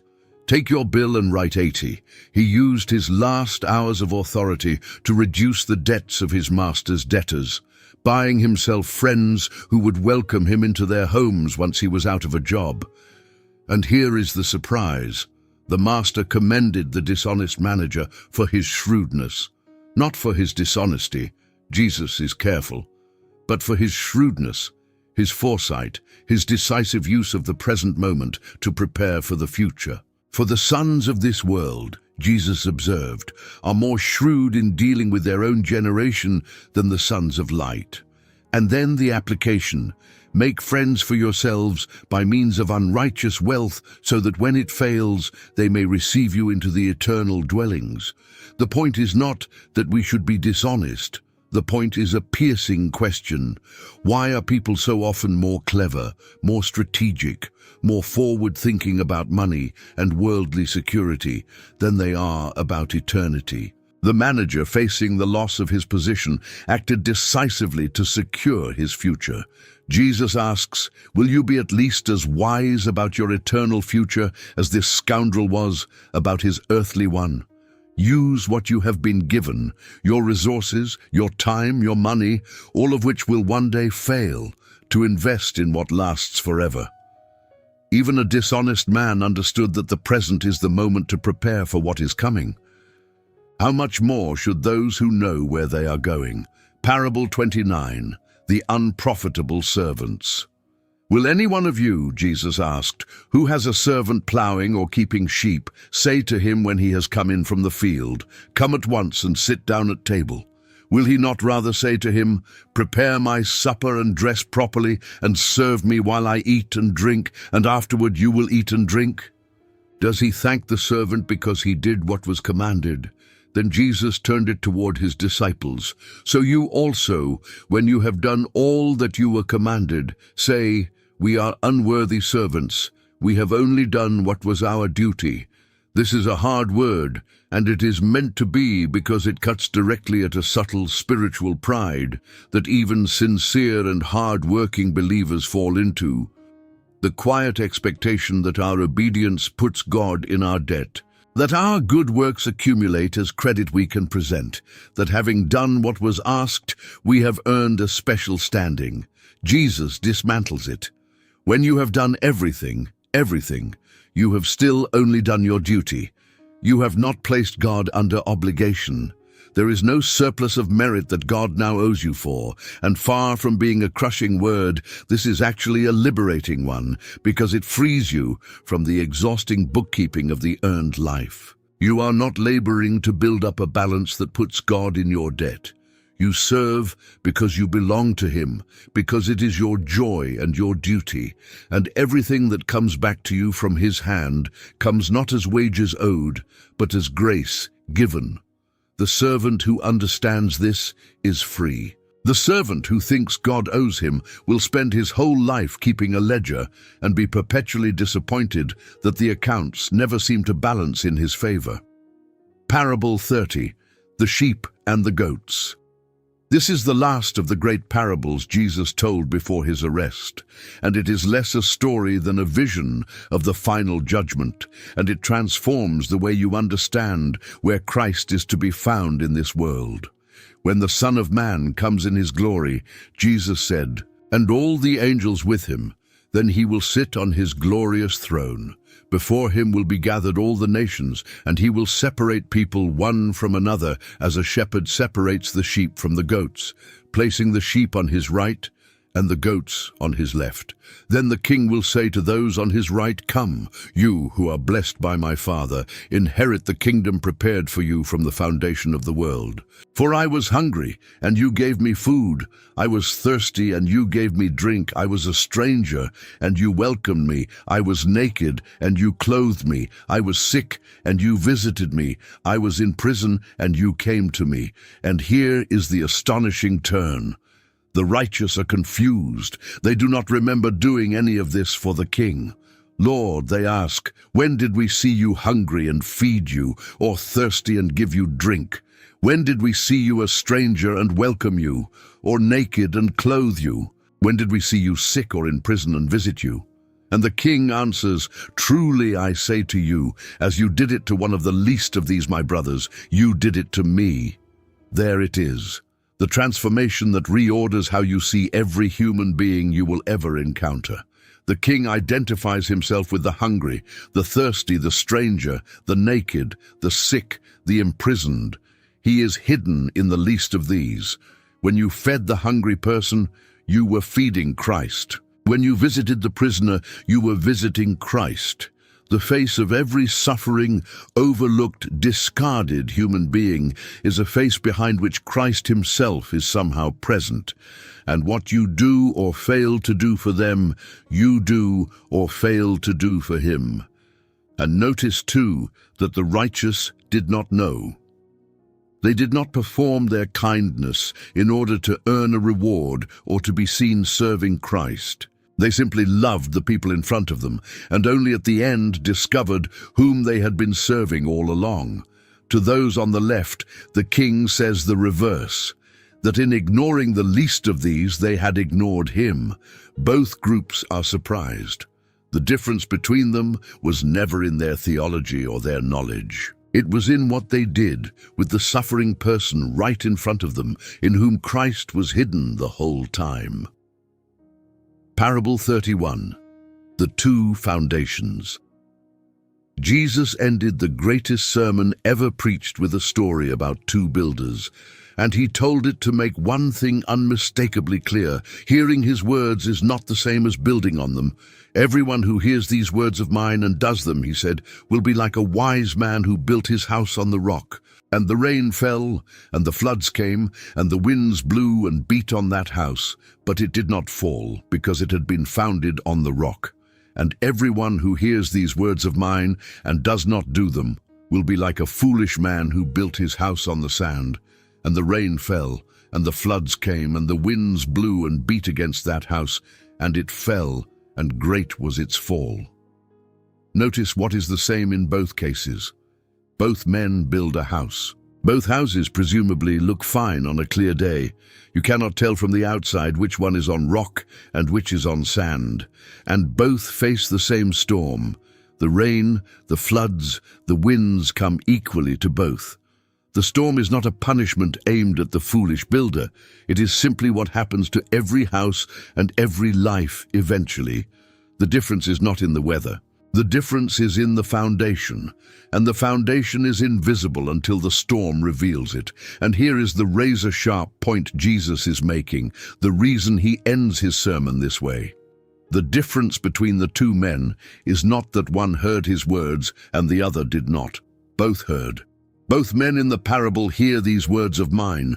The difference is that one heard and did them, and the other heard and did not. It is entirely possible to listen to the teachings of Jesus, even to enjoy them, admire them, be moved by them, watch 90 of them unfold in a single sitting, and to build your house on sand the whole time, because hearing was never the point. Doing was the point. The storms will come to every life without exception, and when they come, the only thing that will hold is a life that did not merely admire the words of Jesus, but actually built on them. Parable 32. New wine in old wineskins. No one, Jesus said, puts new wine into old wineskins. If he does, the new wine will burst the skins, and the wine will be spilled and the skins destroyed. But new wine must be put into fresh wineskins. In that world, wine was stored in skins, and a new skin was supple and could stretch as the wine fermented and expanded.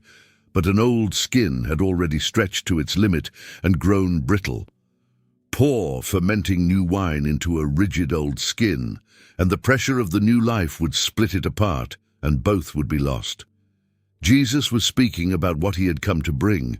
The new wine is the gospel, the fresh and expanding life of the kingdom, and it cannot simply be poured into the old, rigid, brittle forms of a religion that had hardened into mere rule-keeping. It requires new skins, new hearts, renewed minds, structures flexible enough to hold and stretch with the living thing being poured into them. This is a teaching that transforms the way you receive what God is doing, because it warns against a particular danger, trying to contain the living, growing work of God inside the brittle forms of the way things have always been done. Some of us pray for God to pour new wine into our lives while refusing to become new skins to hold it, clinging to old rigidities, old resentments, old brittle certainties that cannot stretch. The wine God pours is always alive and always expanding. The question is whether we are willing to become supple enough to hold it. Parable 33. The patched garment. Paired with the wineskins is a second brief image. No one, Jesus said, tears a piece from a new garment and puts it on an old one. If he does, he will tear the new, and the piece from the new will not match the old. The point is closely related but distinct. You cannot patch the old life with a piece of the new. The gospel is not a patch, not a small improvement stitched onto the existing fabric of a life, otherwise left unchanged, a bit of religion added to make the old garment last a little longer. When you try to use Christ as a patch on an unchanged life, two things are ruined. You damage the new by tearing it up to fit the old, and the patch does not hold anyway because the new and the old shrink and pull against each other. Jesus did not come to improve your old life. He did not come to add a religious patch to a garment that was fine, except for one worn spot. He came to make all things new, a whole new garment, not a patched old one. And this transforms the way you think about what following him actually requires. It is not the addition of a little faith to an otherwise unchanged existence. It is a new garment altogether. Parable 34. The lamp under a basket. You are the light of the world, Jesus said. A city set on a hill cannot be hidden, nor do people light a lamp and put it under a basket, but on a stand, and it gives light to all in the house. Let your light shine before others, so that they may see your good works and give glory to your Father in heaven. A lamp exists for one purpose: to be seen, to give light, to push back the darkness in a room. To light a lamp and then cover it with a basket is an absurdity. It defeats the entire reason the lamp was lit. And yet Jesus says, this is exactly what many of his followers do with the light they have been given. They hide it. Out of fear, out of self-consciousness, out of a false humility that is really just a reluctance to be seen, they take the light that was meant to guide others through the dark and they put a basket over it. But notice the aim of the shining. Let your light shine, Jesus says, so that they may glorify your Father, not so that they may admire you. The light is not lit to draw attention to the lamp. It is lit to illuminate the room and point beyond itself to the God who is its source. This transforms the way you think about your own visibility and influence. The good you do, the faith you carry, the light you have been given, it was never meant to be hidden, and it was never meant to be about you. It was meant to shine openly in a way that helps others find their way and leads them to praise not you, but the one who lit the lamp in the first place. Parable 35. The speck and the log. Why do you see the speck that is in your brother's eye, Jesus asked, but do not notice the log that is in your own eye? How can you say to your brother, "Let me take the speck out of your eye," when there is a log in your own eye? You hypocrite, first take the log out of your own eye, and then you will see clearly to take the speck out of your brother's eye. The image is deliberately absurd, almost comic, and the comedy is the point. Picture a man with an entire wooden beam protruding from his own eye, squinting and peering as he tries to perform delicate surgery on the tiny fleck of sawdust in someone else's. It is ridiculous. And Jesus means it to be ridiculous because he is holding up a mirror to one of the most universal human failings, our extraordinary ability to see the small faults of others in high definition while remaining completely blind to the enormous faults in ourselves. Notice that Jesus does not say, "The speck is nothing." There is a speck, the brother's fault may be real, but the parable insists on an order of operations that the critical heart always wants to skip. First the log, then the speck. First deal ruthlessly with your own faults, and only then will you see clearly enough, and crucially, humbly enough, to help your brother with his. This transforms the way you approach the failings of other people. It does not forbid all correction. It forbids the hypocritical correction that magnifies the small sins of others while ignoring the large ones at home. The person who has honestly dealt with the log in their own eye approaches everyone else's speck differently, gently, humbly, as one patient reaching toward another, rather than as a judge with a beam in his eye pretending to be a surgeon. Parable 36. The narrow and wide gates enter by the narrow gate, Jesus said. For the gate is wide, and the way is easy that leads to destruction, and those who enter by it are many. But the gate is narrow, and the way is hard that leads to life, and those who find it are few. Jesus presents two gates, two roads, two destinations, and two crowds. One gate is wide, and the road beyond it is broad and easy, and it is crowded, thronged with travelers, because the wide gate asks nothing of you, and the broad road accommodates every appetite and every direction. The other gate is narrow, and the road beyond it is hard, and few find it. This is a teaching our culture instinctively resists, because we are trained to assume that whatever is most popular must be most right, that the crowd is a reliable compass, that if everyone is going a certain way, it must be the way to go. Jesus says the opposite. The breadth and popularity of a road tells you nothing good about where it ends.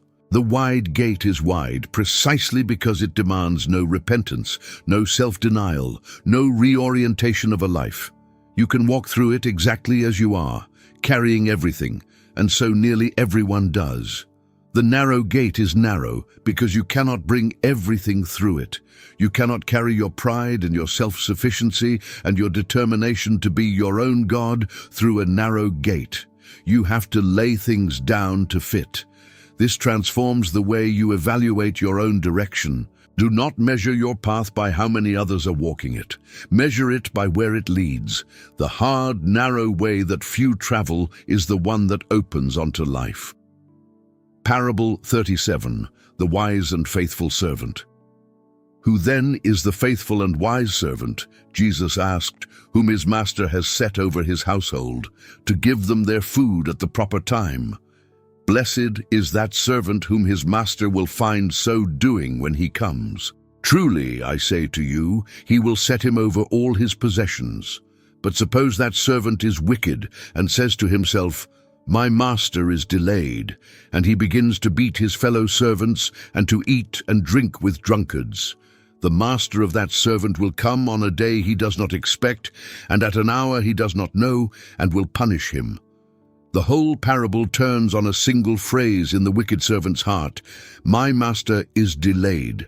That is the lie that corrupts him. Because he believes the reckoning is far off, he begins to abuse his power and indulge his appetites, treating the delay as though it were an absence, mistaking patience for permission. The faithful servant and the wicked servant are given the same responsibility and the same uncertainty about timing. The difference is what they do with the waiting. One keeps doing his master's work faithfully, whether the master comes tonight or in 10 years, because his faithfulness does not depend on being watched. The other, the moment he believes no one is checking, reveals what was in him all along. This transforms the way you think about the unseen, unsupervised hours of your life, the long stretch of ordinary time in which no one is watching, and the reckoning feels far away. Character is what you do when you have convinced yourself the master is delayed. And the parable's warning is that the master always comes at an hour we do not expect, which means the only safe way to live is to be the kind of servant who is doing right not because the master is watching, but because faithfulness has become who you are.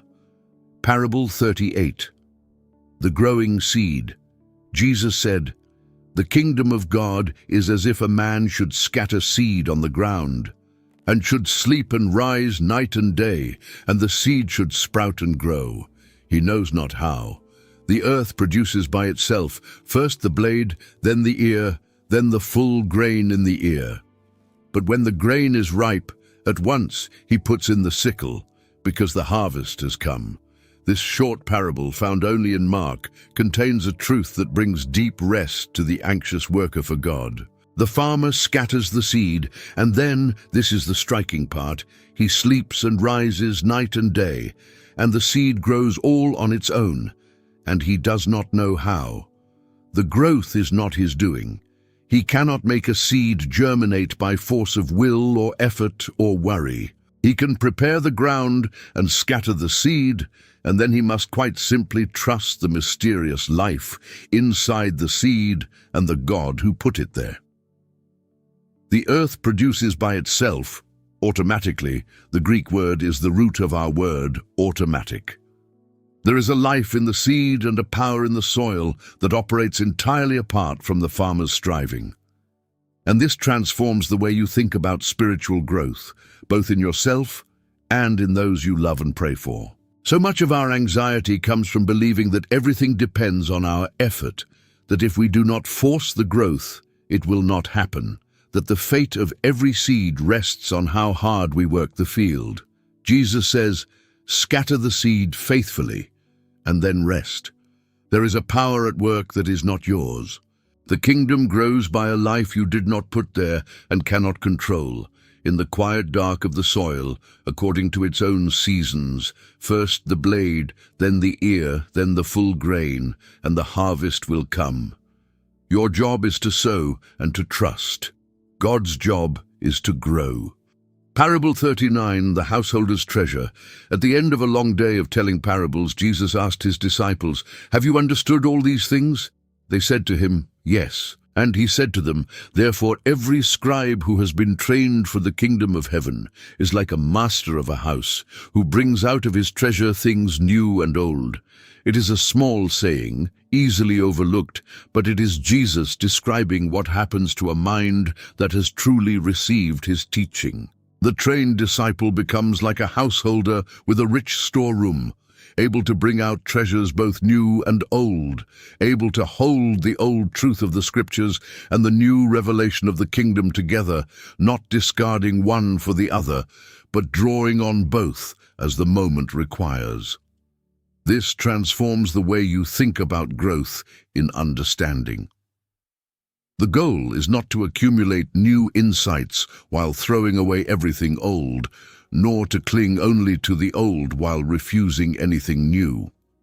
The mature mind, the one truly trained for the kingdom, becomes a storehouse, old truths deepening, new truths arriving, all of it available, all of it treasured, all of it ready to be brought out and given to whoever has need of it. Every parable you take in, every truth you understand and keep, becomes part of that storeroom. And the purpose of the storeroom is not private hoarding, but generous distribution. The householder brings the treasure out to feed and serve others, new and old alike. Parable 40. The salt of the earth. You are the salt of the earth, Jesus said. But if salt has lost its taste, how shall its saltiness be restored? It's no longer good for anything except to be thrown out and trampled under people's feet. Salt in the ancient world did two essential things. It preserved food from decay, and it gave flavor. In a world without refrigeration, salt was what held back rot. It was precious, valuable, a preservative against corruption. And Jesus tells his followers, that is what you are to the world. You are the thing that holds back its decay. You are the flavor in an otherwise flat existence. You are a preserving, purifying, enlivening presence in a world that without you would slide further into corruption. But then the warning: salt can lose its saltiness. It can become bland, indistinguishable from the world around it, and once it does, it is useless for the one purpose it existed to serve. This transforms the way you think about the danger facing anyone who follows Christ. The great threat is not that the world will overpower you through open persecution. The great threat is subtler, that you will slowly lose your distinctiveness, blend in, become so much like everything around you that you no longer preserve or flavor anything at all. Salt that tastes like everything else is worthless.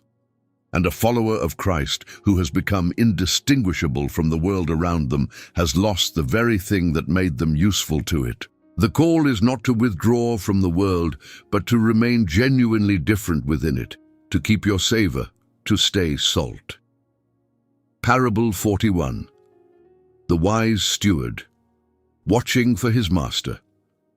Let your loins be girded and your lamps burning, Jesus said, and be like men waiting for their master to come home from the wedding feast, so that they may open the door to him at once when he comes and knocks. Blessed are those servants whom the master finds awake when he comes.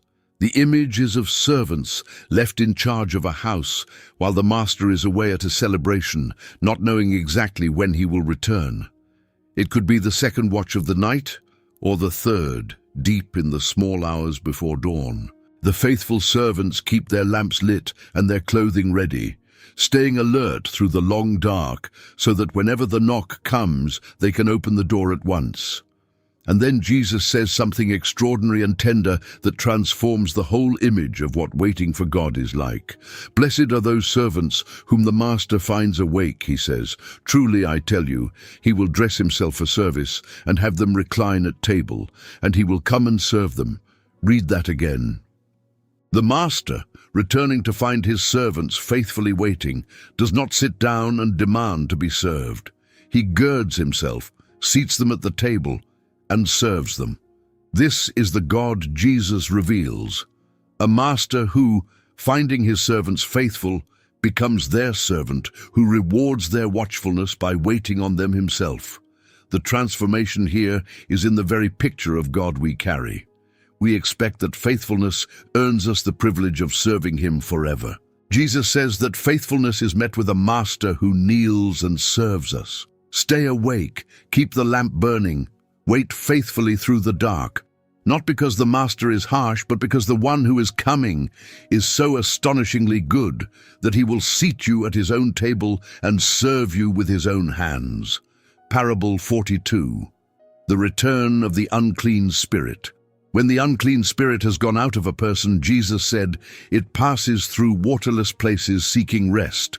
And finding none, it says, I will return to my house from which I came. And when it comes, it finds the house empty, swept, and put in order. Then it goes and brings 7 other spirits more evil than itself, and they enter and dwell there, and the last state of that person is worse than the first.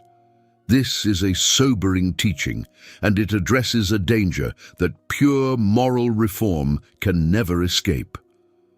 Notice the condition of the house when the spirit returns: empty, swept, and put in order. The person has cleaned up, they have reformed, they have swept out the old life and tidied everything. But the house is empty.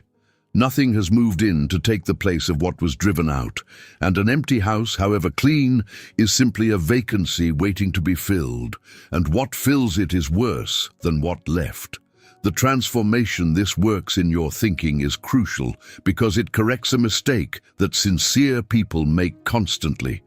It is not enough to empty your life of what is wrong. Reformation is not the same as transformation.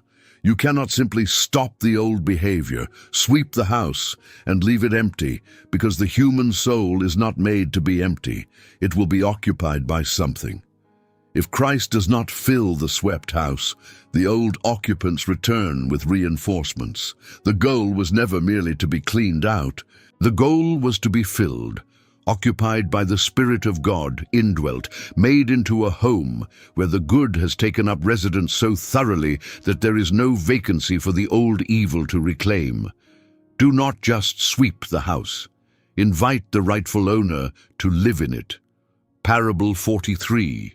The two ways of the wise and foolish builder, revisited indeed Jesus, returned often to the difference between hearing and doing, and one of his sharpest images set it in the mouth of the final judgment.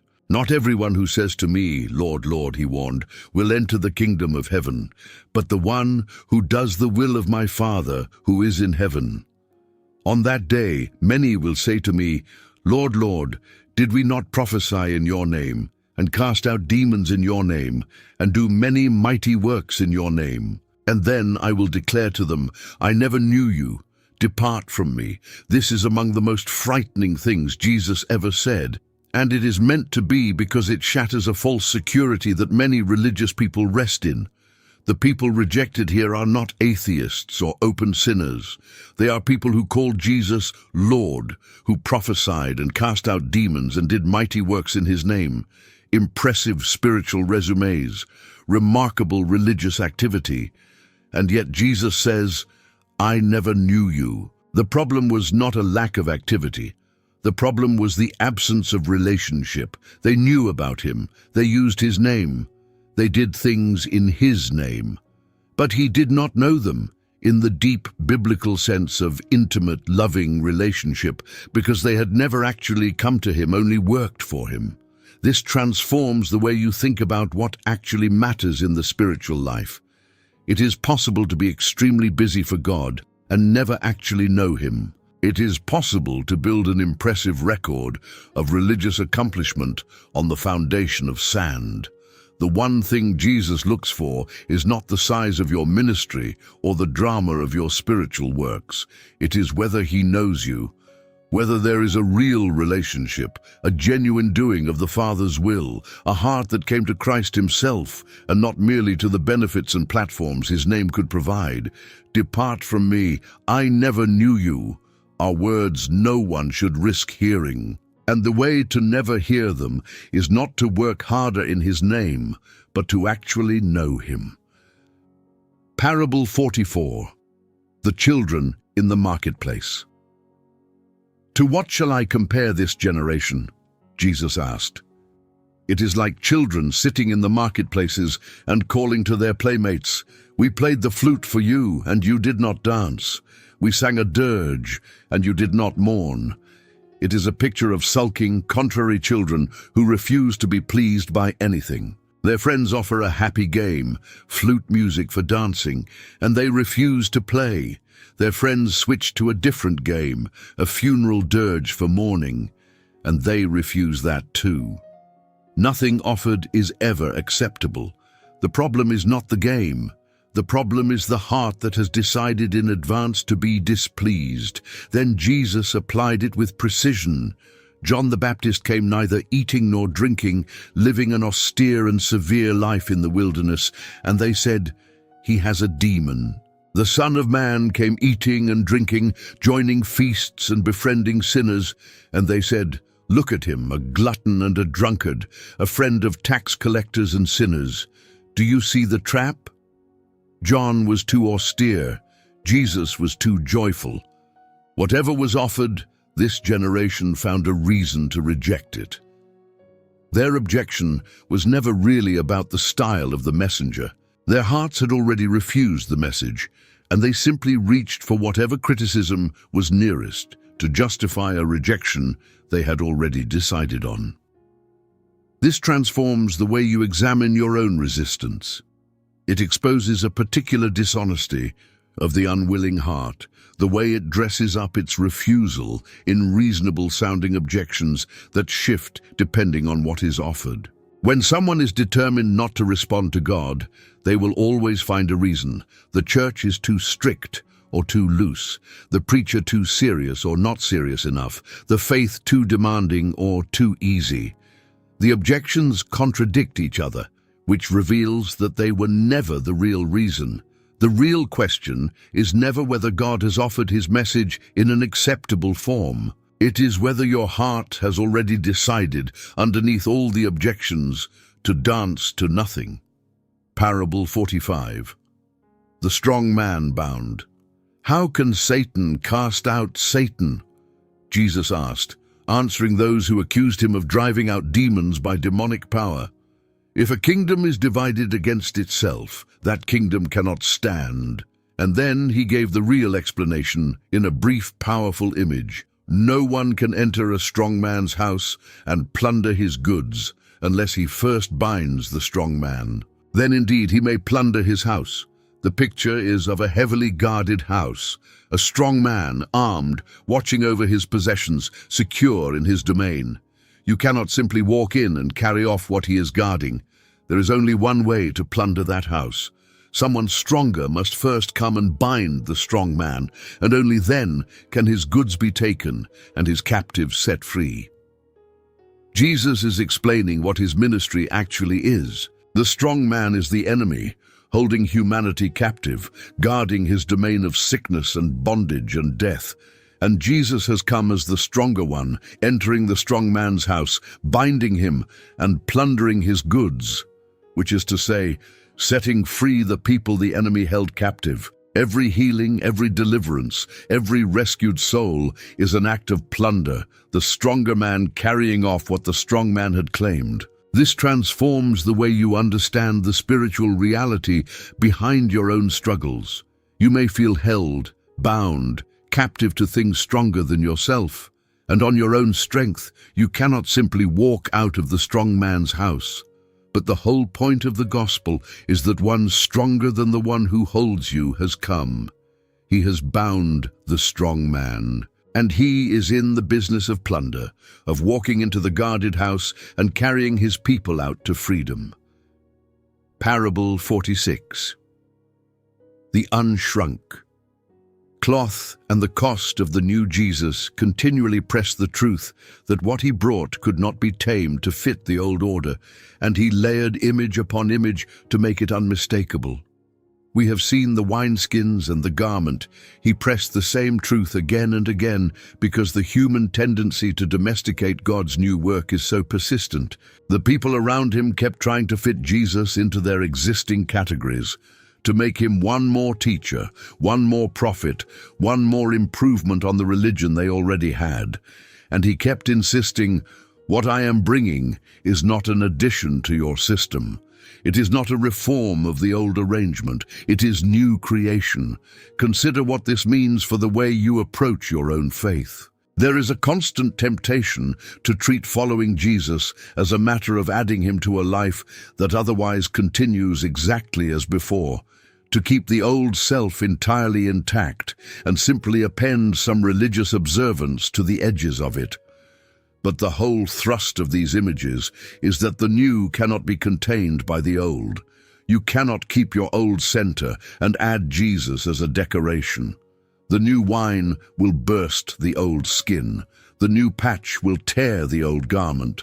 The kingdom Jesus brings is not a supplement to your existing life. It is a whole new life, and it asks not for a corner of you, but for all of you. The transformation is total, or it is not really transformation at all. Parable 47. The seed growing in secret toward harvest. We return once more to the mystery of growth, because Jesus returned to it, knowing how badly the anxious human heart needs to hear it. So much of the labor of faith feels invisible. You pray and see nothing change. You sow truth into a child, a friend, a stranger, and watch no immediate fruit. You work at your own transformation and feel, most days, exactly as flawed as you were before. And in that experience of apparent fruitlessness, discouragement grows like a weed, whispering that nothing is happening, that the effort is wasted, that the seed fell dead into the ground. Against all of that, Jesus sets the quiet confidence of the farmer who scatters seed and sleeps. The growth happens in the dark, underground, invisible, on a timetable the sower does not control and cannot rush. The blade appears long before the ear, and the ear long before the full grain. But every stage is real, and every stage is progress, even the long stretch when nothing shows above the soil. This transforms the way you interpret the seasons when your faith or your labor for God seems to be producing nothing. The absence of visible fruit is not the absence of growth. Beneath the surface, in the hidden places where God does his most important work, the seed is doing exactly what seeds do. Do not uproot it in despair to check whether it is growing. Keep watering, keep trusting. The harvest comes to those who do not lose heart in the long invisible middle where all real growth actually happens. Parable 48.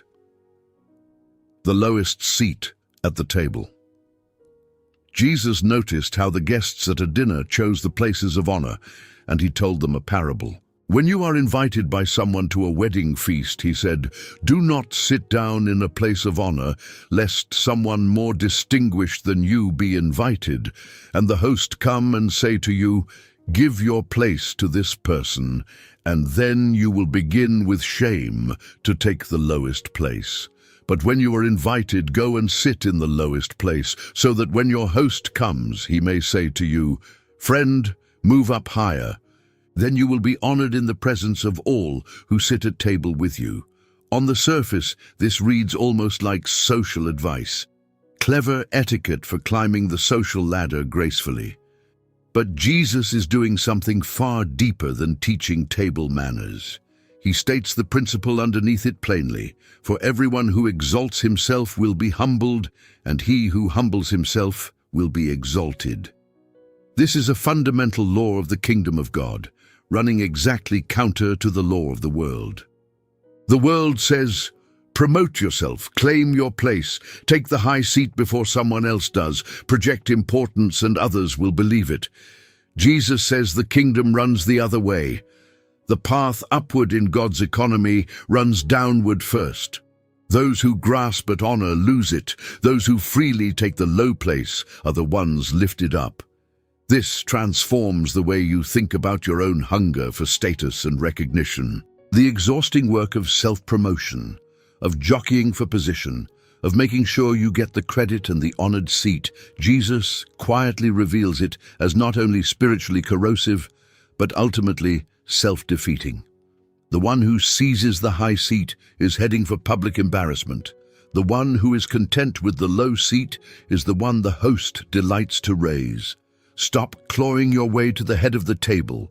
Take the low place freely and leave the lifting up to the only one whose lifting up actually means anything.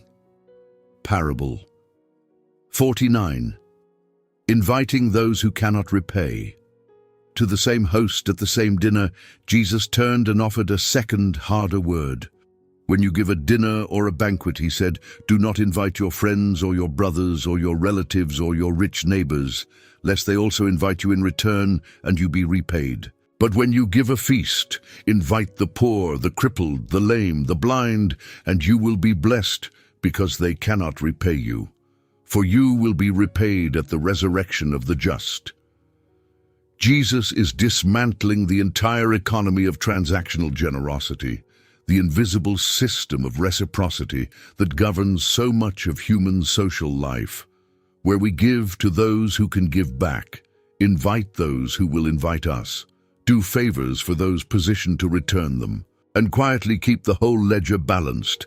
It feels like generosity, but it is really exchange.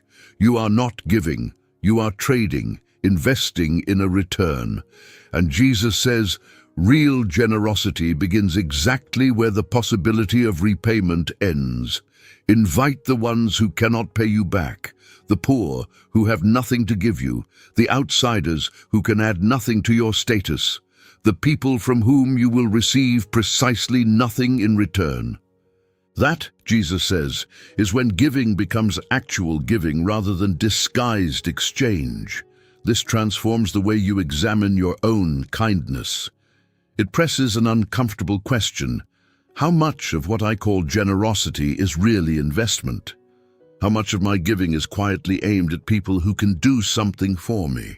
The blessing Jesus promises is found in the giving that expects nothing back, the love poured out on those who cannot repay it, because that is the love that most resembles the love of God, who gave everything to those who could never possibly repay him, and who promises that what is given without expectation of return in this life is repaid in full at the resurrection of the just. Parable 50. The Tower and the King. Counting the cost again.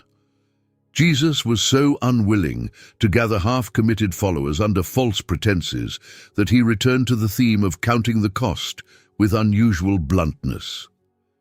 Great crowds were traveling with him. His popularity was at its height. And instead of flattering the crowd or softening his message to keep them, he turned and told them plainly how much following him would cost. "Whoever does not bear his own cross and come after me," he said, "cannot be my disciple." And then the paired images of the builder and the king, which we have seen, but here in their sharpest context. The crowds are large, the enthusiasm is high, and Jesus deliberately cools it, not because he does not want them, but because he does not want a following built on a misunderstanding. He would rather have a smaller number who know exactly what they are getting into than a great crowd of people who signed up in a burst of feeling and will abandon him the moment the road turns hard. This transforms the way you think about your own commitment. Genuine discipleship is not an emotional high, it is a considered decision, made with open eyes, that counts the cost in advance and chooses Christ anyway. The faith that lasts is not the faith that begins in the loudest excitement, but the faith that began by sitting down and honestly reckoning what it would cost, and then, having counted, chose to build the tower and fight the battle to the end. Jesus is not trying to thin the crowd out of harshness. He is trying to produce finishers, people whose faith is built to survive the day the feeling fades, because it was never built on feeling in the first place. Parable 51. The faithful use of little one who is faithful in a very little, Jesus said, is also faithful in much, and one who is dishonest in a very little is also dishonest in much. If then you have not been faithful in the unrighteous wealth, who will entrust to you the true riches? This is a principle Jesus returned to across many of his teachings, and it quietly reorganizes the way we think about the significance of small things. We tend to believe that faithfulness only really matters in the big moments, the major decisions, the public tests, the dramatic crossroads, and that the small, unwatched, ordinary choices do not much count. Jesus says the opposite. The way you handle a very little is the truest revelation of your character, precisely because no one is watching and nothing seems to be at stake. How you treat small sums of money, small responsibilities, small promises, small kindnesses, the small unseen duties of an ordinary day, this is where your real faithfulness is forged and displayed, and there is a promise embedded in the principle: the one who proves faithful in little is entrusted with much. God does not generally begin by handing us the great responsibility. He watches what we do with the small one. The person who is faithful in the tiny, hidden, unglamorous things is the person being quietly prepared for greater trust. This transforms the way you approach the unremarkable duties of your daily life. Nothing is too small to be done faithfully, because nothing is really small in the economy of God. The little things are the training ground and the proving ground, and the true riches, the weighty eternal responsibilities of the kingdom, are entrusted to those who were faithful when it seemed not to matter at all. Parable 52. No servant can serve two masters. No servant can serve two masters, Jesus said, for either he will hate the one and love the other, or he will be devoted to the one and despise the other. You cannot serve God and money. The image is precise. Jesus does not say it is unwise to serve two masters, or difficult or inadvisable. He says it is impossible. A servant belongs wholly to one master. Divided ownership is not a real arrangement. And he names the specific rival master that competes with God for the human heart more successfully than any other. Money, mammon, the whole system of wealth and possession and material security that quietly asks for the total allegiance that belongs to God alone. Notice the psychology Jesus describes. It is not that you can serve one a little and the other a little, keeping both mildly satisfied. It is that the two make total and competing claims, and so you will inevitably come to love one and hate the other. When the moment of real decision comes, when God asks for something money says you cannot afford to give, or when money asks for something God forbids, your true master is revealed by which one you actually obey. This transforms the way you examine the quiet allegiances of your own heart. Most people do not consciously decide to serve money instead of God. They imagine they are serving both, keeping a comfortable balance. Jesus says there is no such balance. One of them is functioning as your true master, shaping your real decisions, holding your deepest trust and your ultimate sense of security. And the way to find out which is to notice which one you obey when the two finally give conflicting commands. Parable 53, the cost of discipleship and the plow. As Jesus set his face toward Jerusalem, various people declared their intention to follow him, and his responses reveal how seriously he took the commitment. To one who said, "I will follow you wherever you go," he replied, "Foxes have holes, and birds of the air have nests, but the Son of Man has nowhere to lay his head. Do not follow me imagining it will be comfortable." To another he said, "Follow me," and the man said, "Let me first go and bury my father." And to a third, who wanted first to say farewell to those at home, Jesus gave the piercing image, "No one who puts his hand to the plow and looks back is fit for the kingdom of God." Picture a farmer plowing. To cut a straight furrow, he must fix his eyes on a point ahead and keep them there. The moment he turns to look behind him, the line wavers and the furrow bends. A plowman who keeps glancing backward cannot do the work. And Jesus uses this to describe the divided heart that wants to follow him, while continually looking back over its shoulder at what it left behind. Longing for the old life, even while walking toward the new, never fully present to the road ahead, because half of it is still facing the road behind. This transforms the way you think about wholeheartedness. Jesus is not being harsh about family or farewells. He is describing a spiritual reality. You cannot plow a straight furrow into the kingdom while your gaze is fixed longingly on what you left. The backward look, the nostalgia for the old life, the constant second-guessing of the decision to follow, the divided attention that is never fully committed to the way ahead, makes a person unfit for the work, not because God is impatient, but because the work itself requires eyes fixed forward. The call is to put your hand to the plow and keep your eyes on the field ahead, trusting that what is behind you is not worth the crooked furrow that looking back would cut. Parable 54. The sign of Jonah. An evil and adulterous generation seeks for a sign, Jesus said, but no sign will be given to it except the sign of the prophet Jonah. For just as Jonah was 3 days and 3 nights in the belly of the great fish, so will the Son of Man be 3 days and 3 nights in the heart of the earth. The crowds kept demanding a sign, some spectacular proof. some undeniable miracle that would compel their belief without requiring any faith or repentance on their part. And Jesus refused to perform on demand. He offered them only one sign, the sign of Jonah, the prophet swallowed into darkness and death for 3 days and then brought out alive. Jesus was pointing forward to his own death and resurrection, the one sign that would be given, the descent into the heart of the earth and the rising again on the 3rd day.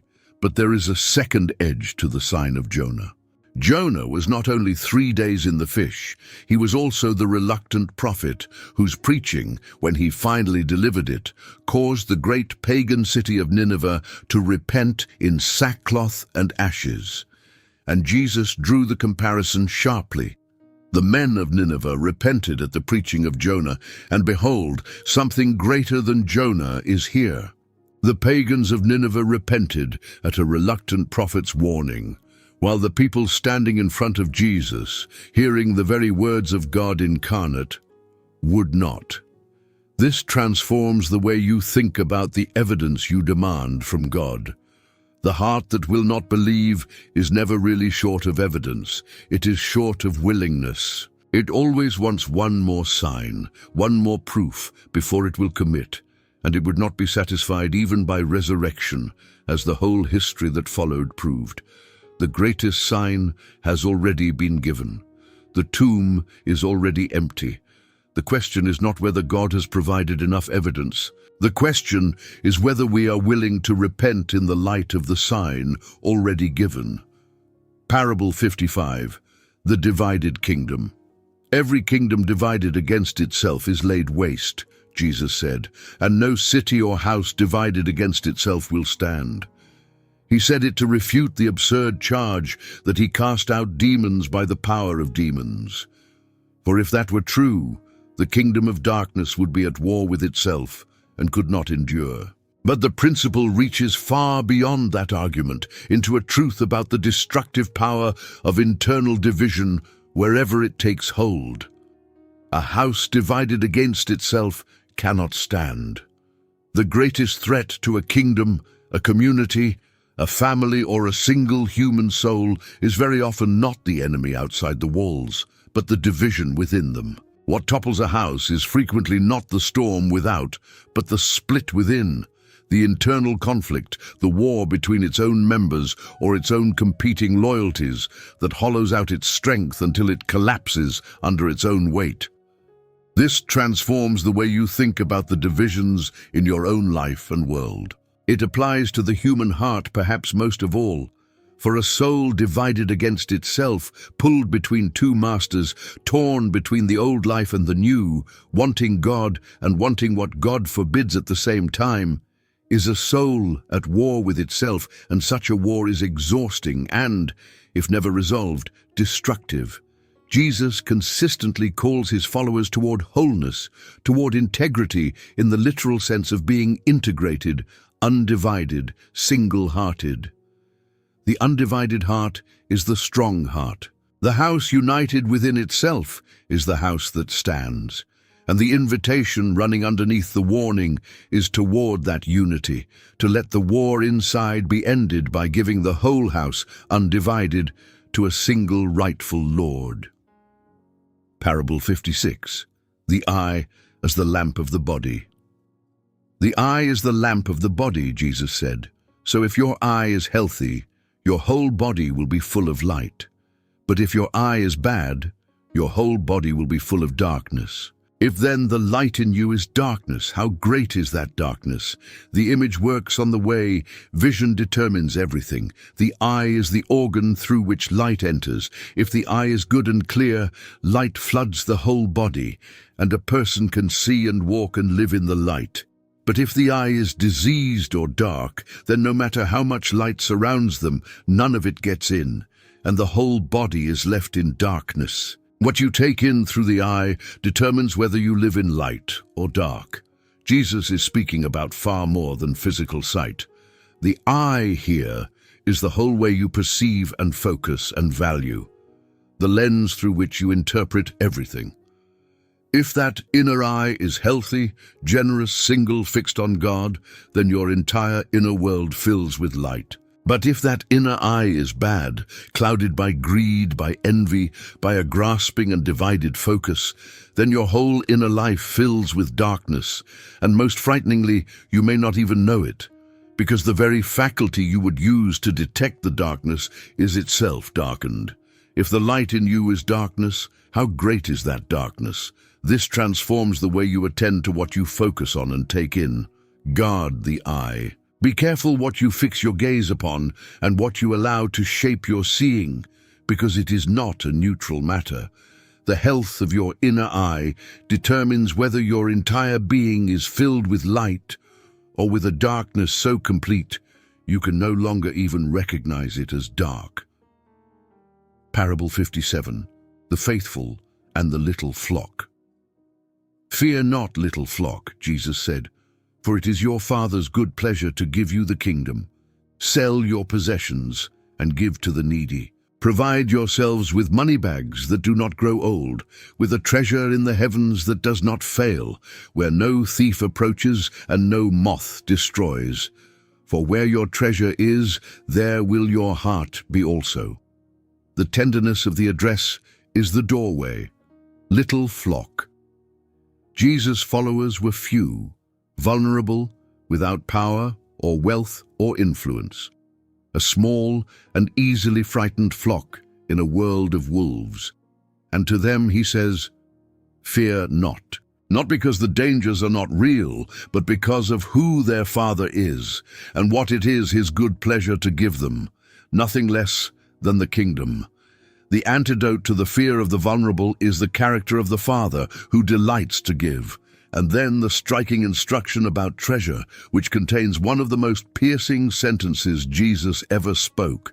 Where your treasure is, there will your heart be also. Notice the order. We tend to assume the heart comes first, that we treasure what we already love. Jesus reverses it. Put your treasure somewhere, and your heart will follow it there. Invest in the kingdom, give to the needy, lay up treasure in heaven, and you will find that your heart migrates to where you have placed your treasure. This transforms the way you think about how the heart is actually changed. If you want your heart to be in heaven, the counterintuitive path is to send your treasure on ahead, to give, to invest in eternal things, and let your heart follow the trail your treasure has laid down. The direction of your giving quietly determines the direction of your loving. Put your treasure in the kingdom and watch your heart come to rest where it truly belongs. Parable 58. The wedding garment. We touched on the wedding garment within the parable of the wedding feast, but it deserves its own consideration because it addresses a question that troubles many sincere people. If the invitation is so wide, if the doors are thrown open to good and bad alike from the highways and hedgerows, does anything at all matter about how we come? The man without the wedding garment had come to the feast. He was inside the hall. He had accepted the invitation in some outward sense. But when the king came in to see the guests, he found this one man not wearing what the occasion required, and when questioned, the man was speechless. He had no answer, and he was cast out. The key, as we noted, is that wedding garments were provided by the host. To be without one was not a matter of poverty, but of refusal. The man had rejected the covering freely offered to every guest and presumed to come on his own terms, in his own clothes, as though the feast should accommodate him rather than the other way around. This transforms the way you understand the balance between grace and response. The invitation is pure gift. No one earns a place at the feast, and the doors are flung open to the undeserving. But grace is not the same as presumption. To come to God clothed in the covering he himself provides, the righteousness of Christ, freely given to all who will receive it, is to come rightly. To insist on coming in your own clothes, trusting your own merits, refusing the garment offered, is to reject the very grace that invited you while imagining you have accepted it. The feast is free. The garment is free. But you must actually put on what is freely given, rather than presuming to stride in wearing your own. Parable 59. The faithful watchman. Take heed, watch and pray, Jesus said, for you do not know when the time will come. It is like a man going on a journey, when he leaves home and puts his servants in charge, each with his work, and commands the doorkeeper to stay awake. Therefore stay awake, for you do not know when the master of the house will come, in the evening or at midnight, or when the rooster crows, or in the morning, lest he come suddenly and find you asleep. The doorkeeper's task is singular and demanding, to stay awake and watch through the whole long night, not knowing which watch will bring the master's return. He cannot afford to reason, the master surely will not come in this next hour, so I may sleep a little, because the whole point is that the hour is unknown, and the return could fall in any watch, evening, midnight, cockcrow, or dawn. Wakefulness cannot be rationed to the hours we predict. It must cover them all. And what I say to you, Jesus concluded, I say to all, stay awake. This transforms the way you inhabit the ongoing present of your life. To stay awake is not to live in anxious dread of the Master's return, but to live in a settled, alert readiness. To be always the kind of person who would not be ashamed to have the Master walk in at this very moment. It is to refuse the spiritual drowsiness that assumes there is always more time, that the reckoning is always further off, that we can attend to our real faithfulness later. The call to watchfulness is a call to live each hour as though it genuinely matters, because it does. To keep the lamp lit and the work faithful and the heart awake, so that whether the Master comes at midnight or at dawn, we are found not sleeping, but ready. Parable 60. The two debtors and the measure of love, deepened. We return to the truth Jesus taught in Simon's house, because it is one of the great keys to the whole spiritual life, and it deserves to be pressed deeper. He who is forgiven little loves little. Turn that sentence over and let its full weight rest on you, because it explains so much about why some hearts blaze with love for God, while others, equally religious, remain cool and dutiful and strangely unmoved. The difference is not, in the end, the actual size of the debt. For in truth, every one of us owes the 10,000 talents. No one's debt to God is small. The difference is in how much of your debt you have actually seen. The person who has come face to face with the true depth of their own need, who has stopped minimizing and excusing and comparing, who has looked honestly at what they have been forgiven, that person cannot help but love much, because the love rises in exact proportion to the forgiveness grasped. And the person who loves little is almost never a person who has genuinely been forgiven little. They are a person who has never let themselves see the size of what they owed. This transforms the way you understand your own coldness when you find it, and your own longing to love God more. The path to loving God more is not to try harder to manufacture feelings of love by sheer effort. It is to see more clearly and more honestly the depth of your own need and the staggering scope of the mercy that has met it. Love is the natural, spontaneous, unforced response of a heart that has truly grasped how much it has been forgiven. If your love feels thin, the remedy is not to squeeze harder for feeling, but to look longer and more honestly at the cross. Until the true size of the debt cancelled, there finally comes home to you, and love rises on its own. Parable 61. The seed and the soils, returning to the heart.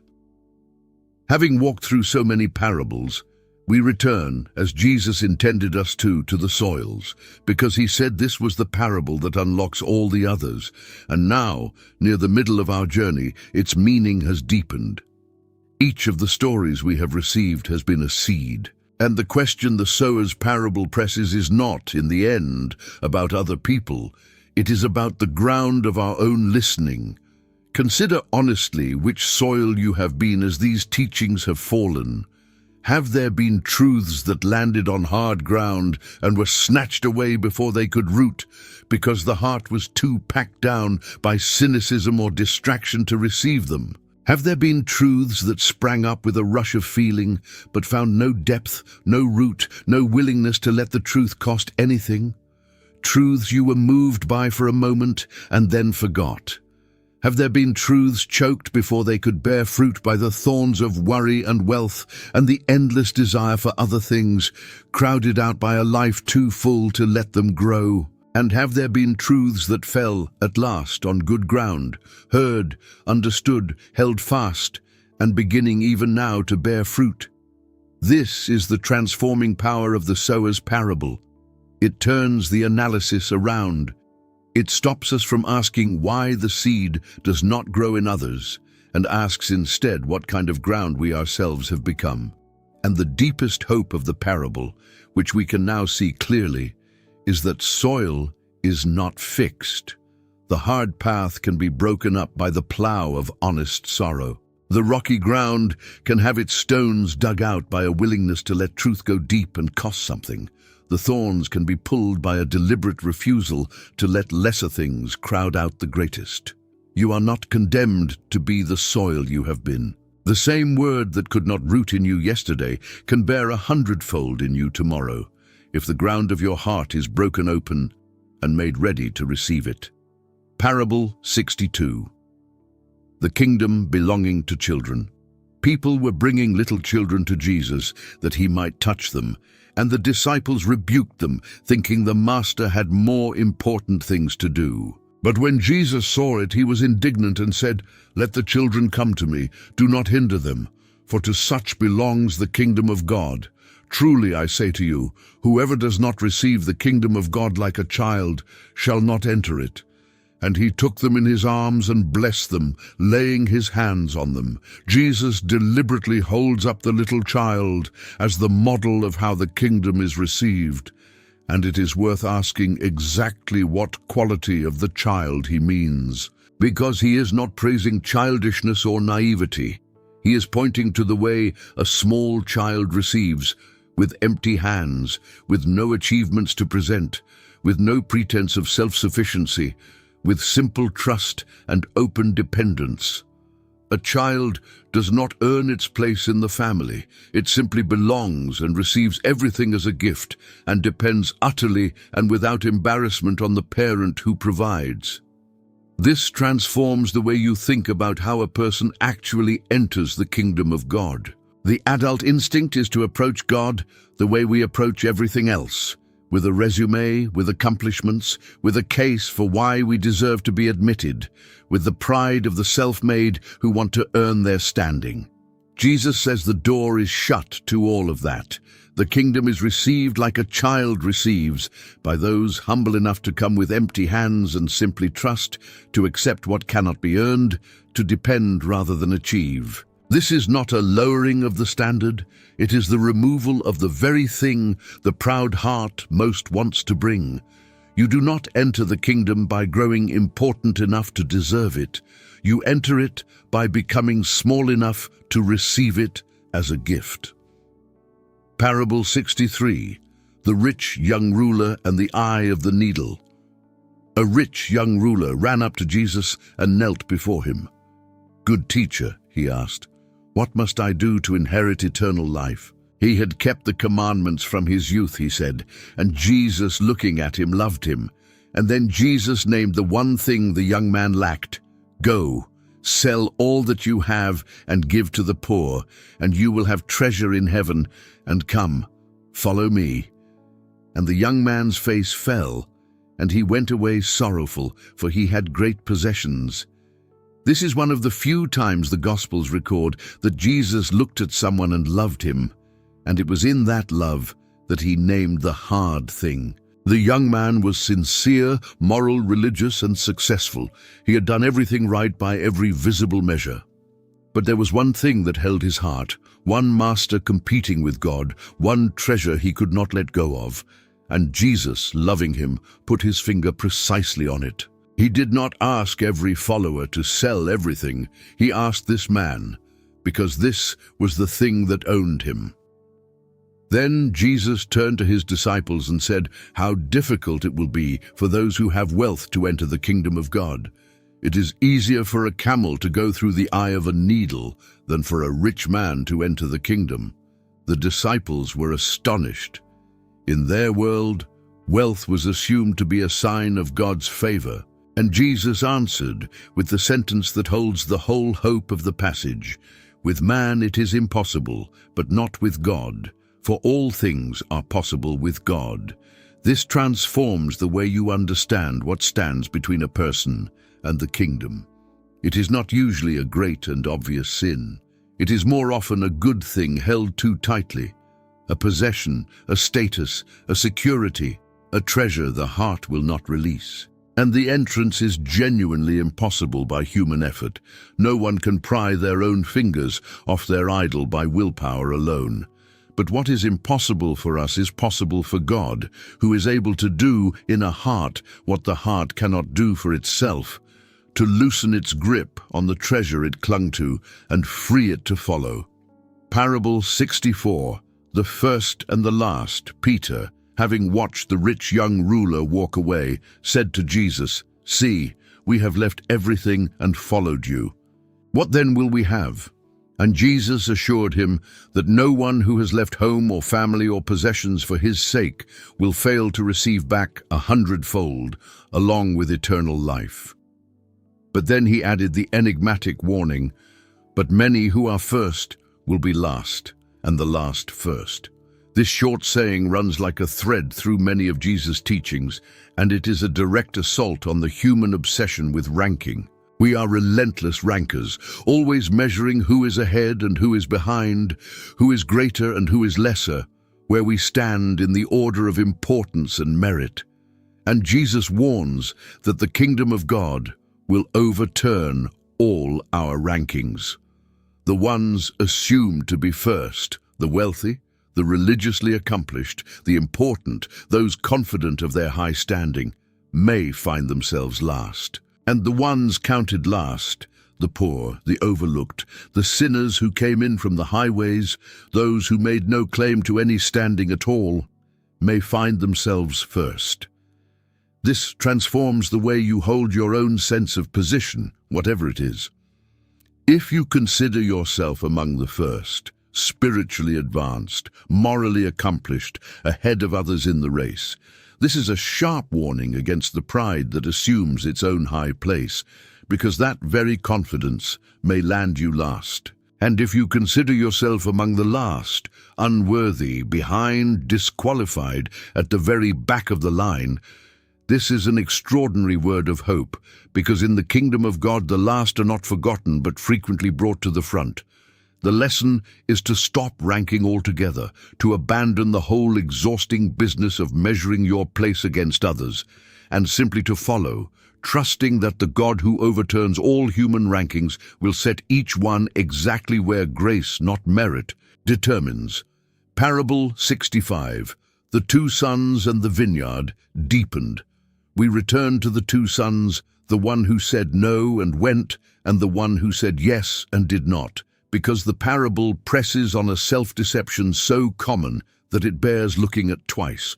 The danger it exposes is the danger of the second son, and the second son is the more religious of the two.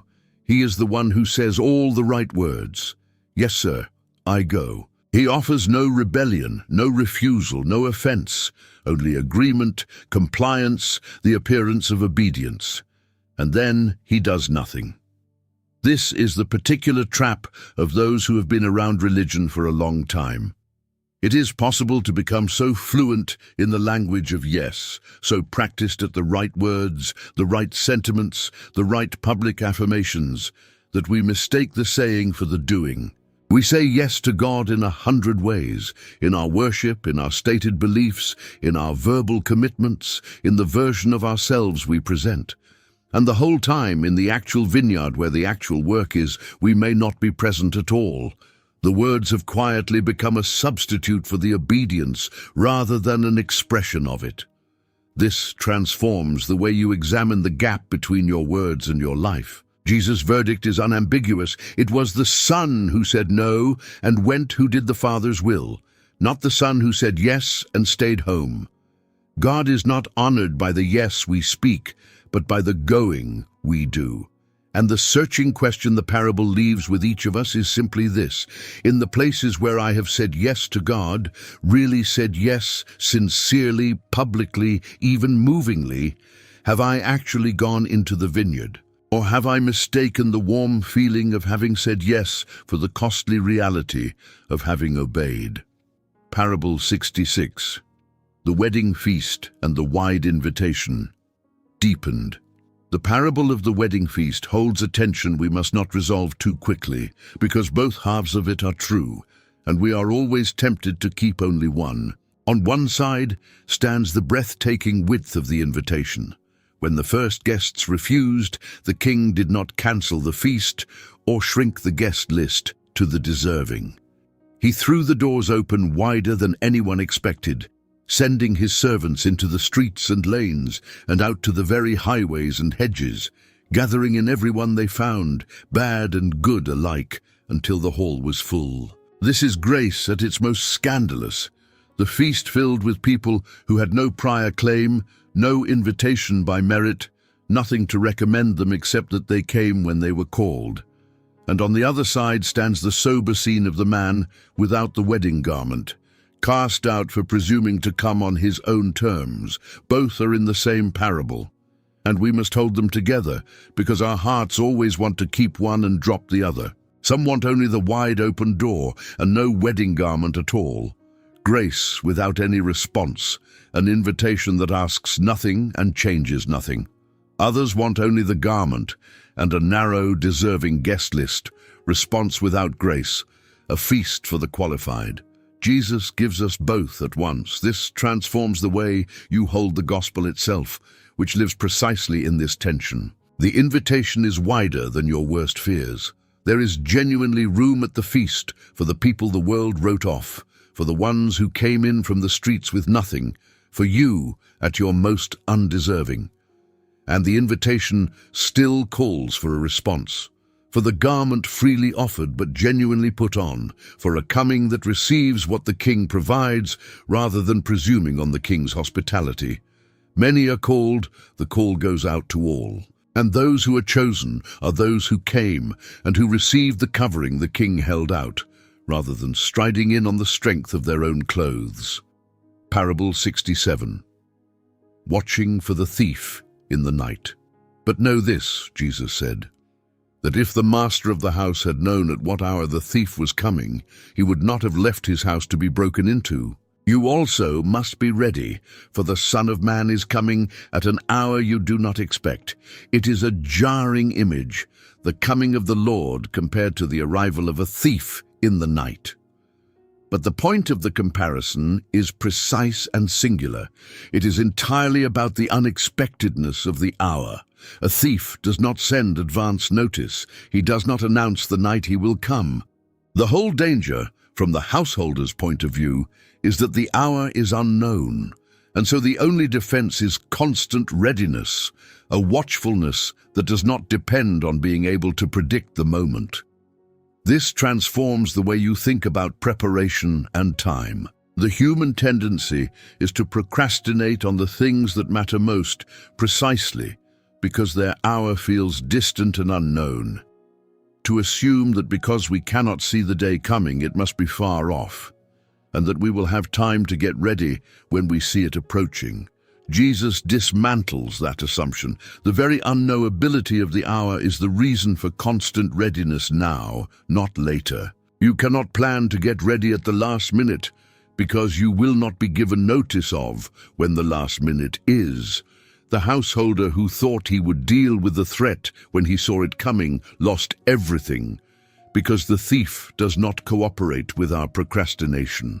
The only safe posture is to be ready always, to live in such a way that no hour of the Lord's coming, however unexpected, would catch you unprepared.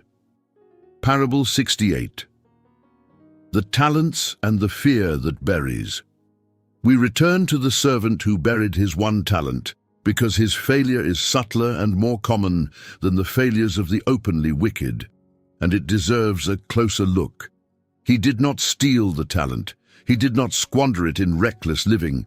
He did not lose it through carelessness. By his own account, he preserved it perfectly and returned exactly what he was given. In the accounting of a cautious world, he did nothing wrong. And yet he was condemned, because in the economy of the kingdom, doing nothing with what you have been given is itself the wrong. And notice the root of his failure, which he confesses himself. I was afraid.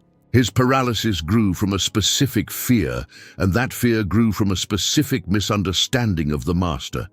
He pictured a hard man, harsh and exacting and impossible to satisfy, and that distorted picture produced a fear that produced a burial. He was so afraid of doing the wrong thing that he did nothing at all, and nothing at all turned out to be the wrong thing. This transforms the way you think about the great, quiet danger of the fearful life. So many people never squander their gifts in any dramatic way. They simply bury them out of fear. Fear of failure, fear of risk, fear of getting it wrong, fear of a God they secretly imagine as a harsh accountant waiting to punish every mistake. And that fear leads them to play it safe, to take no risks, to bury the gift in the ground where at least it cannot be lost. And in doing so, to commit the one failure the master actually condemns. The parable presses a liberating truth. The master is not the hard man the fearful servant imagined. He is generous. He delights to reward even small faithfulness, and he would rather you risk the gift and stumble than bury it and stay safe. The great tragedy is not the servant who tried and fell short. It is the servant who was so afraid that he never tried at all. Parable 69. The rich fool and the illusion of tomorrow.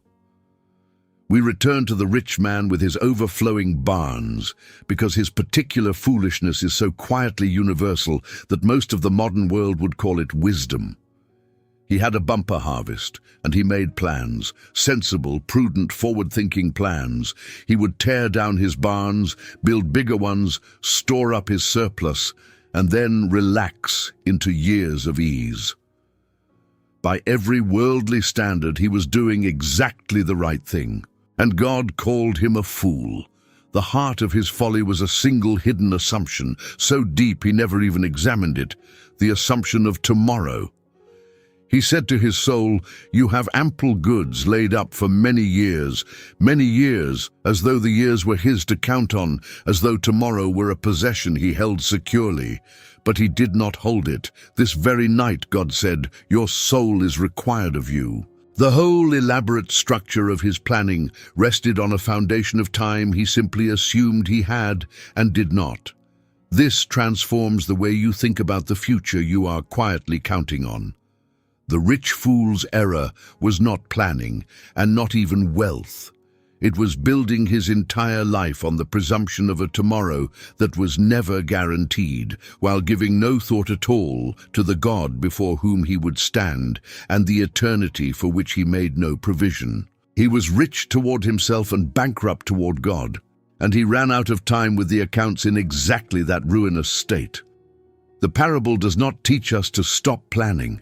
It teaches us to plan as people who do not actually own tomorrow, to hold our earthly future loosely, to be rich toward God first and above all, and never to build the whole meaning of a life on the one thing no one has ever been able to secure, the certainty of another day. Parable 70. The barren fig tree and the year of grace. Deepened. We return to the fig tree standing fruitless in the vineyard, under the sentence of the axe, because the drama of that scene holds a mercy we should not pass over quickly. The owner's verdict was just 3 years of fruitlessness, precious soil wasted, cut it down. And into that just verdict stepped the vine dresser with his plea, "Let it alone this year also, until I dig around it and fertilize it, give it one more season." The whole gospel is compressed into that intercession, the just sentence and the merciful voice that pleads for more time and rolls up its sleeves to give the tree every possible help toward fruit. But we must not miss the other half, or we sentimentalize the parable into something Jesus did not say. The reprieve is real, but it is not unlimited. 1 more year, the vine dresser says, and if it still bears nothing, then you can cut it down. The grace is extraordinary, and the grace has a horizon. The extra year is not permission to remain barren forever. It is a gift of time given specifically so that fruit might finally come. This transforms the way you understand the patience of God, holding its two truths together without letting go of either. On one side, however fruitless your life may have been, however many seasons have passed with nothing to show, there is a voice interceding for you, pleading for more time, and actively working the soil of your life to help you bear fruit at last. The axe has not fallen. The extra year has been granted. Grace is real, and it is now. And on the other side, that grace is given for a purpose, and the purpose is fruit. And the season, though generous, is not endless. The mercy is not that fruit no longer matters. The mercy is that when you deserved the axe, a voice said, "Give it 1 more year," and then went to work on the soil around your roots. The only fitting response to a reprieve like that is not to waste it. Parable 71. The lost sheep and the heart of the seeker deepened. We return to the shepherd, leaving the 99 to search for the one, because there is a dimension of this parable we must not miss. It tells us not only that God seeks the lost, but what is in his heart as he seeks. The shepherd does not search grudgingly, as though recovering the stray were a tiresome obligation. When he finds the sheep, he lays it on his shoulders, rejoicing. He carries it, spares it the exhausted walk home, and does the carrying with joy. And when he arrives, he cannot keep the joy to himself. He gathers his friends and neighbors to celebrate with him. This is the detail that transforms everything. The joy. We can too easily imagine a God who takes back the wanderer reluctantly, who receives the returning sinner with a cold and grudging tolerance, who lets us back in but never lets us forget the trouble we caused. Jesus paints the opposite picture entirely. The recovery of the one who was lost is not an annoyance to heaven. It is heaven's joy. There is more joy, Jesus says, in the presence of the angels of God over one sinner who repents than over 99 who never strayed. Your return does not irritate God. It delights him. It sets off celebration in the halls of heaven. This transforms the way you think about coming back to God if you are one who has wandered. The lie that keeps many wanderers away is the belief that they will be received coldly, made to grovel, held at arm's length, reminded endlessly of their failure. Jesus says the truth is the reverse. The shepherd has been searching for you, and when you are found, he does not scold you and drive you home in disgrace. He lifts you onto his shoulders and carries you, rejoicing, and heaven itself throws a party at your return. Do not let a false picture of a grudging God keep you from the celebration that is waiting for your coming home. Parable 72. The two builders and the storm that comes to all. We return to the two houses in the storm because there is a detail in it that speaks with particular comfort and particular seriousness to everyone who has ever wondered why the faithful suffer just as the faithless do. Notice again, the storm comes to both houses. The rain, the floods, the winds beat against the house on the rock exactly as they beat against the house on the sand. Building wisely does not exempt you from the storm. The wise builder is not promised a life without weather. He's promised a house that stands when the weather comes. This is a truth that corrects a false and fragile faith. Some come to God expecting that faith will function as a shield against all hardship, that if they build rightly, the storms will pass them by, and that the arrival of suffering must mean something has gone wrong. Jesus makes no such promise. He promises the opposite of fragility, not the absence of storms. The floods will rise against every life. What faith secures is not immunity from the storm, but a foundation that holds through it. This transforms the way you interpret the hardships that come even to the faithful. When the winds beat against your house, it is not necessarily a sign of failure or divine displeasure or a foundation gone wrong. It may simply be the storm that comes to every house under heaven. The question the parable presses is not how to avoid the storm. No one avoids it, but what you are building on when it comes. And the answer, Jesus says, is startlingly practical. The difference between the house that stands and the house that falls is not the sincerity of the hearing, but the reality of the doing. The one who hears these words and does them has built without knowing it on rock, and will discover it precisely on the day the storm arrives, and the house, to their own quiet amazement, does not fall. Parable 73. The hidden treasure and the joy of losing everything. We return to the man who found treasure in a field and sold all he had to buy it, because the single most important word in that parable is one we can easily rush past: joy. In his joy, the text says, he went and sold all that he had, not in his reluctance, not in his grim sense of duty, not in the sighing spirit of a man paying a heavy and regrettable price. In his joy. This one word overturns a whole mistaken picture of what it costs to follow God. Many imagine the Christian life as fundamentally a life of subtraction, a long series of sad renunciations, of pleasures given up and freedom surrendered, and good things reluctantly laid down out of obligation. The whole thing shadowed by a quiet grief over everything one has had to sacrifice. But the man in the parable is not grieving, he is thrilled. He has done the arithmetic, and the arithmetic is not close. And selling everything he owns to buy that field is the easiest and gladdest transaction of his entire life, because what he is getting so immeasurably outweighs what he is giving up, that the giving up barely registers as loss at all. This transforms the way you think about the cost of the kingdom. Yes, following Christ costs everything. The parable does not soften that. The man sold all that he had. But when the treasure is truly seen, paying everything for it stops feeling like sacrifice and starts feeling like the best deal a person could ever stumble into. The problem, when the Christian life feels like nothing but joyless subtraction, is almost never that the price is too high.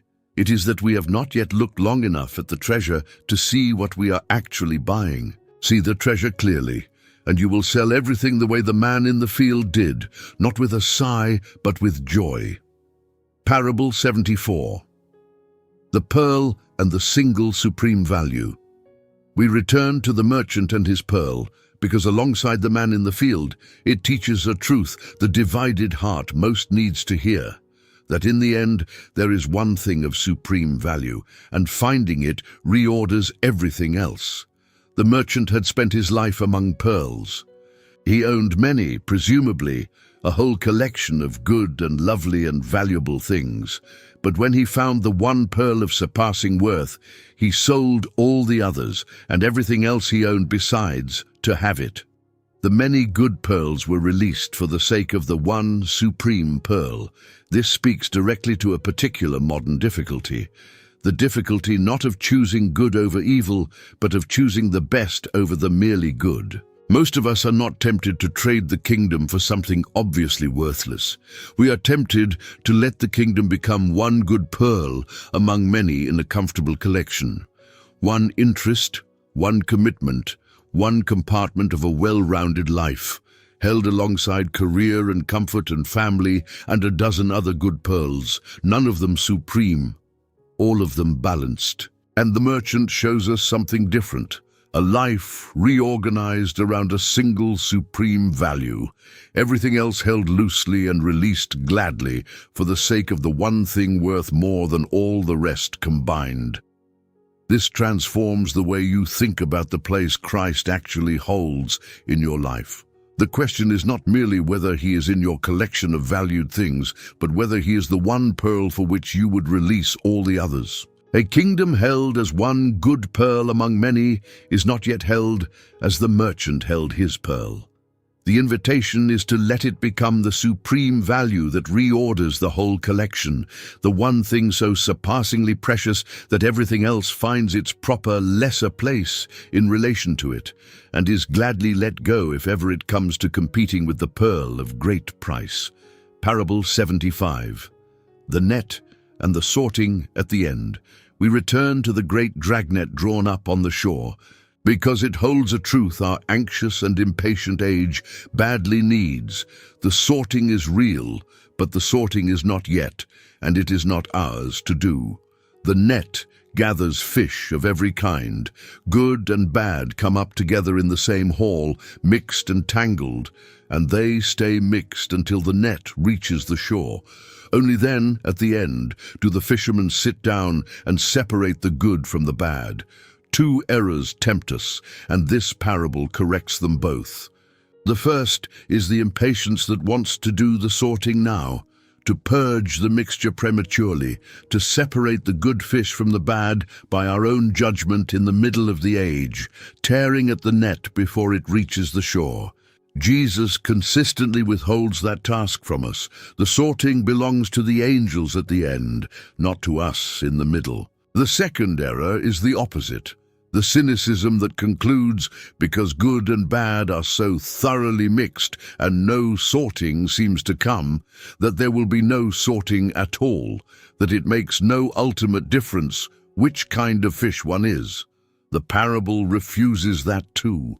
The shore is coming. The separation is certain. It is simply not yet. This transforms the way you live in a thoroughly mixed world.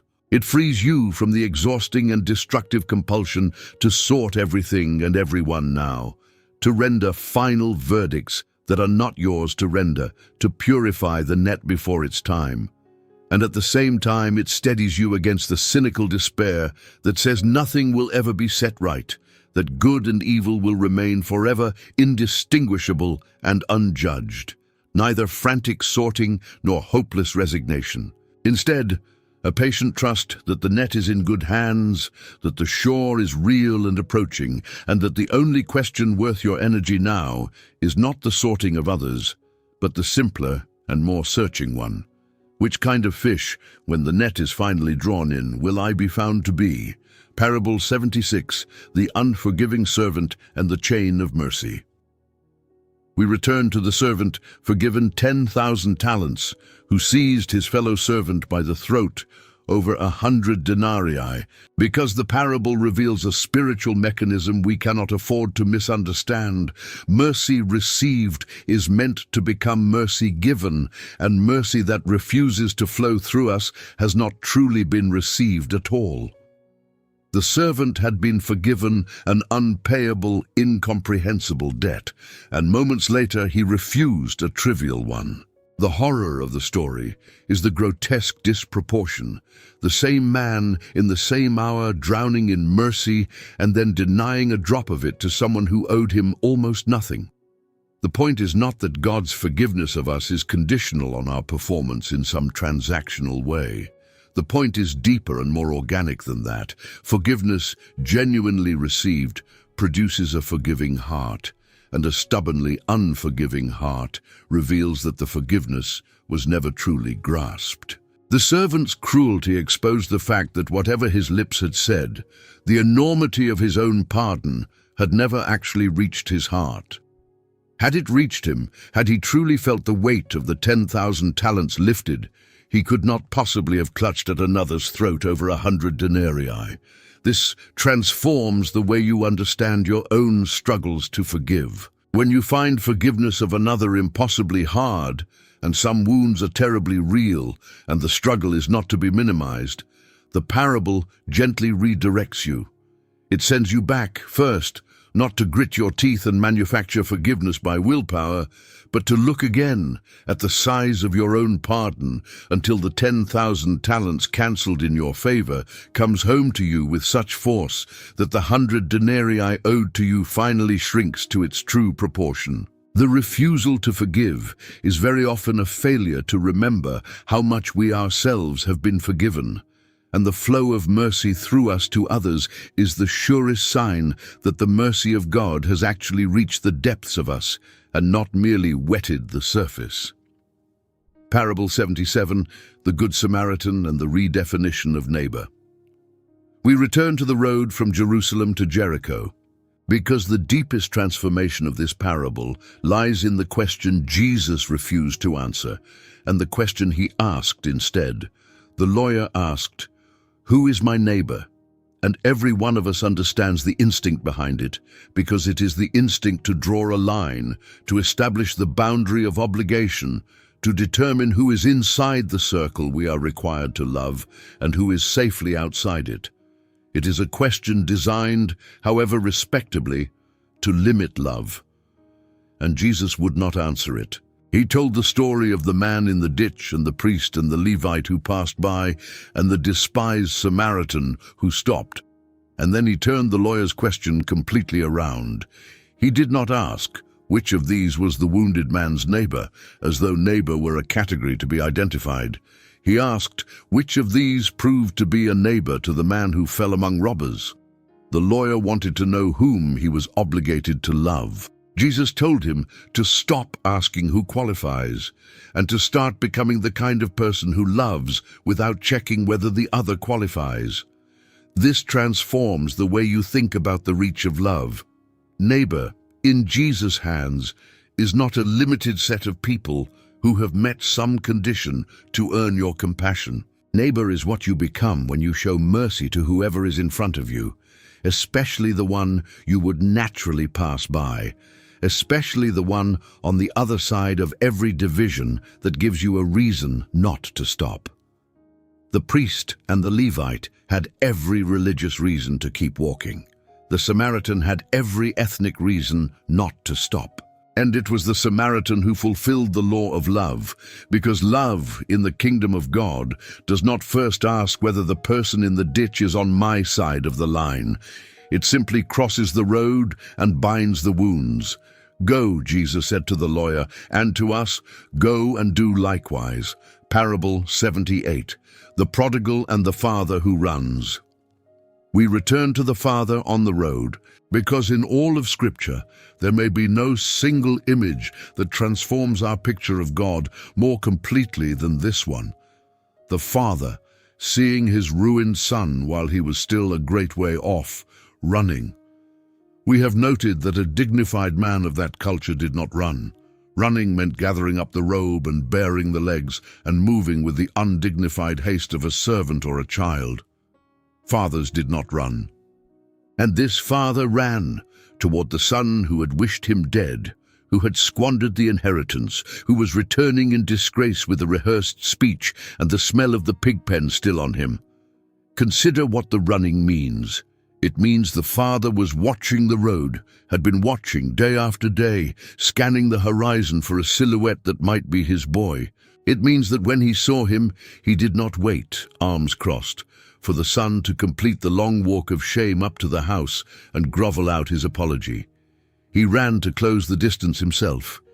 He reached the son before the son could finish his prepared confession, cut off the speech about being made a servant, and called instead for the robe and the ring and the feast.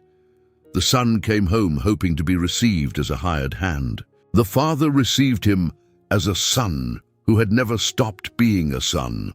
This transforms the way you picture God's posture toward the returning heart more powerfully than almost anything else Jesus said.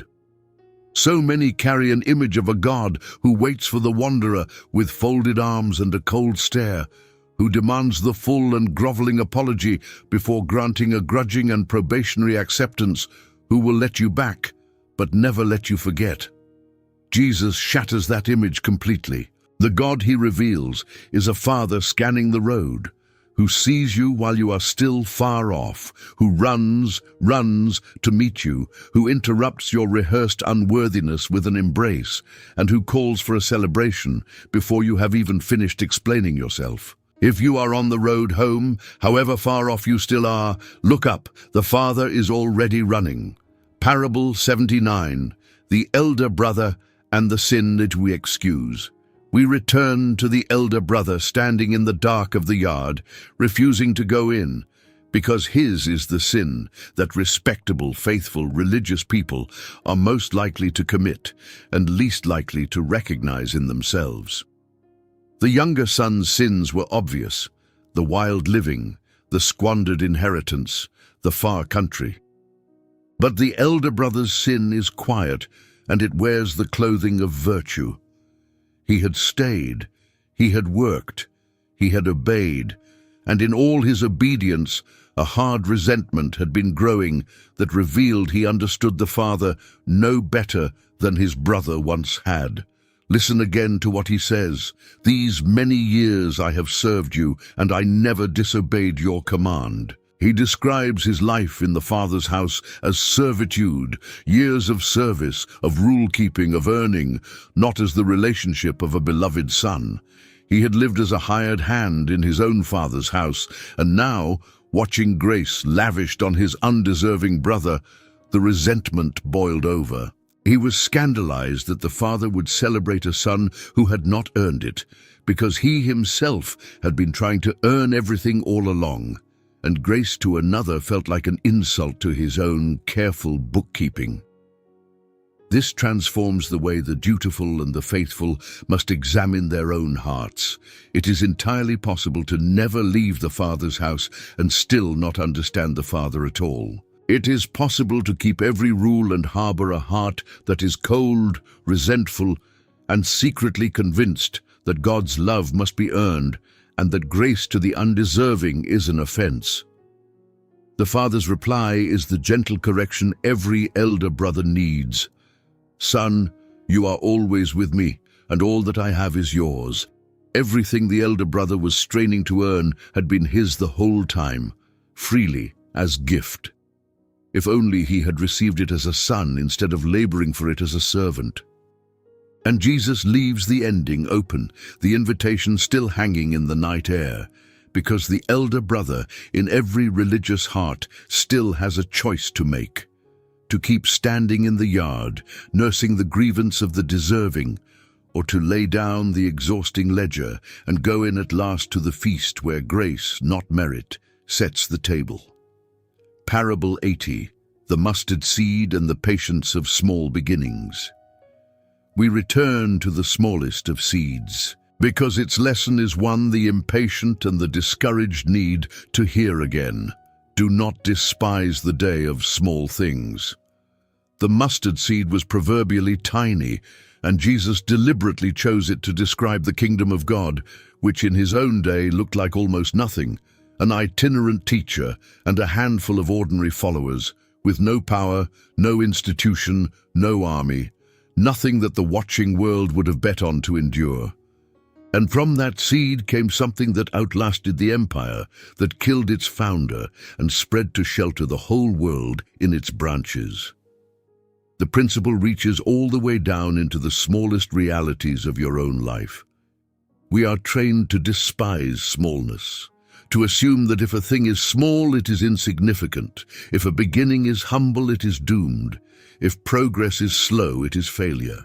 And under that assumption, we grow discouraged by the small seed of faith we carry, the small and unnoticed act of obedience, the quiet prayer that seemed to change nothing, the tiny and unimpressive beginning of some good thing that we abandon because it did not immediately become large.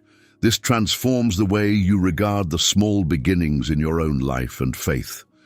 The kingdom of God does not generally arrive full-grown and obvious. It arrives as a seed, small, hidden, unimpressive, easy to overlook and easy to despise.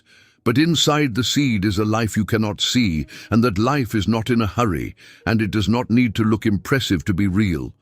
The tiny seed of faith, the small, faithful act, the humble and unnoticed beginning, do not despise it. You may be looking at a mustard seed and you have no idea yet what God intends to grow from it. The smallness of a true beginning is never a reason for contempt. Given time and the life God has hidden inside it, the smallest seed becomes the greatest of shrubs, and the birds of the air come and find shelter in its branches. Parable 81, the leaven and the slow.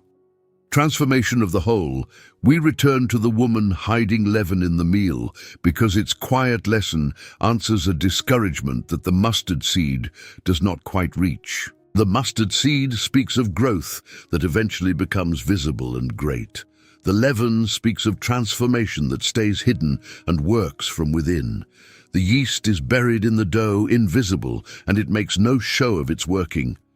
And yet, it does not rest, and it does not skip any portion of the dough, and it will not stop until the whole batch is transformed through and through. This is precisely how God's transforming work so often proceeds in a human life, and understanding it brings deep relief to those discouraged by their own slow progress. When God begins His work in you, it very often does not announce itself. There is no lightning, no overnight remaking of your whole character, no dramatic and total change you can point to. There is only leaven hidden in the ordinary dough of your days, working quietly and invisibly through your thoughts and reactions and desires and habits. And it can be so gradual that on any given day you cannot see it working at all. This transforms the way you interpret the slowness of your own transformation. The absence of dramatic, visible change is not the absence of change. The leaven does not work all at once, and it does not work where you can watch it. It works secretly, permeating one part of the dough and then the next, until in time there is no portion of the whole left untouched. If you feel that God's work in you is impossibly slow, that you are the same person you were, that nothing is happening, this parable answers gently, slow is not stopped, and hidden is not absent. The leaven is in the dough. It is working even now, in the places you cannot see, and it will not rest until the whole of you is transformed. Parable 82. The persistent widow and the God who is not reluctant. We return to the widow hammering on the door of the unjust judge, because the parable is built on a comparison we must read correctly, or we will draw exactly the wrong picture of God. The judge is unjust. He neither fears God nor respects man. He helps the widow at last, only to be rid of her nuisance. If we read the parable as a simple likeness, God is like this judge, so keep pestering him until he relents, we badly misunderstand it. Jesus is arguing not from likeness but from contrast, from the lesser to the greater. Hear what the unjust judge says, Jesus urges, and then draws the contrast wide open. If even a corrupt judge, who cares nothing for justice and nothing for the widow, will finally grant her request simply because she will not stop coming, how much more will a good and loving God, who cares infinitely for his own children, grant justice to those who cry to him day and night? The point is not that God, like the judge, is reluctant and must be worn down. The point is the opposite. God is nothing like the judge. If persistence prevails even on the unjust, how much more surely will it be heard by the just and loving Father who is eager to answer? This transforms the way you understand persistence in prayer, and especially the seasons when the answer is delayed. Jesus tells this parable, Luke says plainly, so that we would always pray and not lose heart. And the whole burden of it is that delay is not denial, and silence is not refusal. Do not read the waiting as evidence that no one is listening, or that God, like the reluctant judge, must be nagged into caring. Read it instead as the occasion for the kind of persistent, unwearying faith that keeps coming to a Father who is not reluctant at all, who is more eager to give than we are to ask, and who will surely, in his own perfect time, bring about justice for those who cry to him and do not give up. Parable 83. The Pharisee and the tax collector, and the prayer God hears. We return to the two men praying in the temple, because between them lies the whole difference between a prayer that reaches God and a prayer that never rises above the one who prays it. The Pharisee's prayer was, on its surface, thanksgiving. God, I thank you. But every word bent back toward himself, his fasting, his tithing, his superiority to the extortioners and adulterers, and above all, to that tax collector over there. He asked for nothing because he felt he needed nothing. His prayer was a monologue of self-congratulation with God's name attached, and it never left the room. The tax collector, standing far off, would not so much as lift his eyes. He beat his breast and prayed 7 words, "God, be merciful to me, a sinner." No comparison, no resume, no achievements offered as currency. Only an honest confession of need and a naked appeal to mercy. And Jesus delivered the verdict that must have stunned his hearers. This man, the despised collaborator, went down to his house justified before God, and the other, the respected religious man, did not. This transforms the way you come to God in prayer. The one thing that seals a heart shut against grace is the conviction that it does not need any. The Pharisee could not receive mercy because he did not think he required it. His fullness left no room for the gift. The tax collector received it because he came empty, and empty hands are the only hands that can be filled. It is a fixed principle of the kingdom, which Jesus states outright.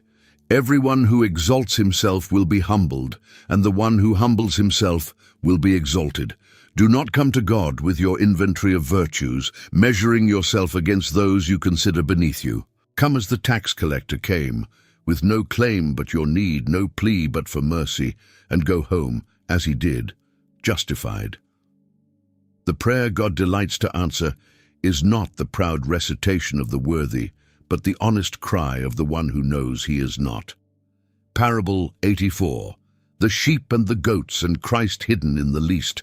We return to the great scene of the final judgment, because its most transforming revelation is where the king says he was to be found all along.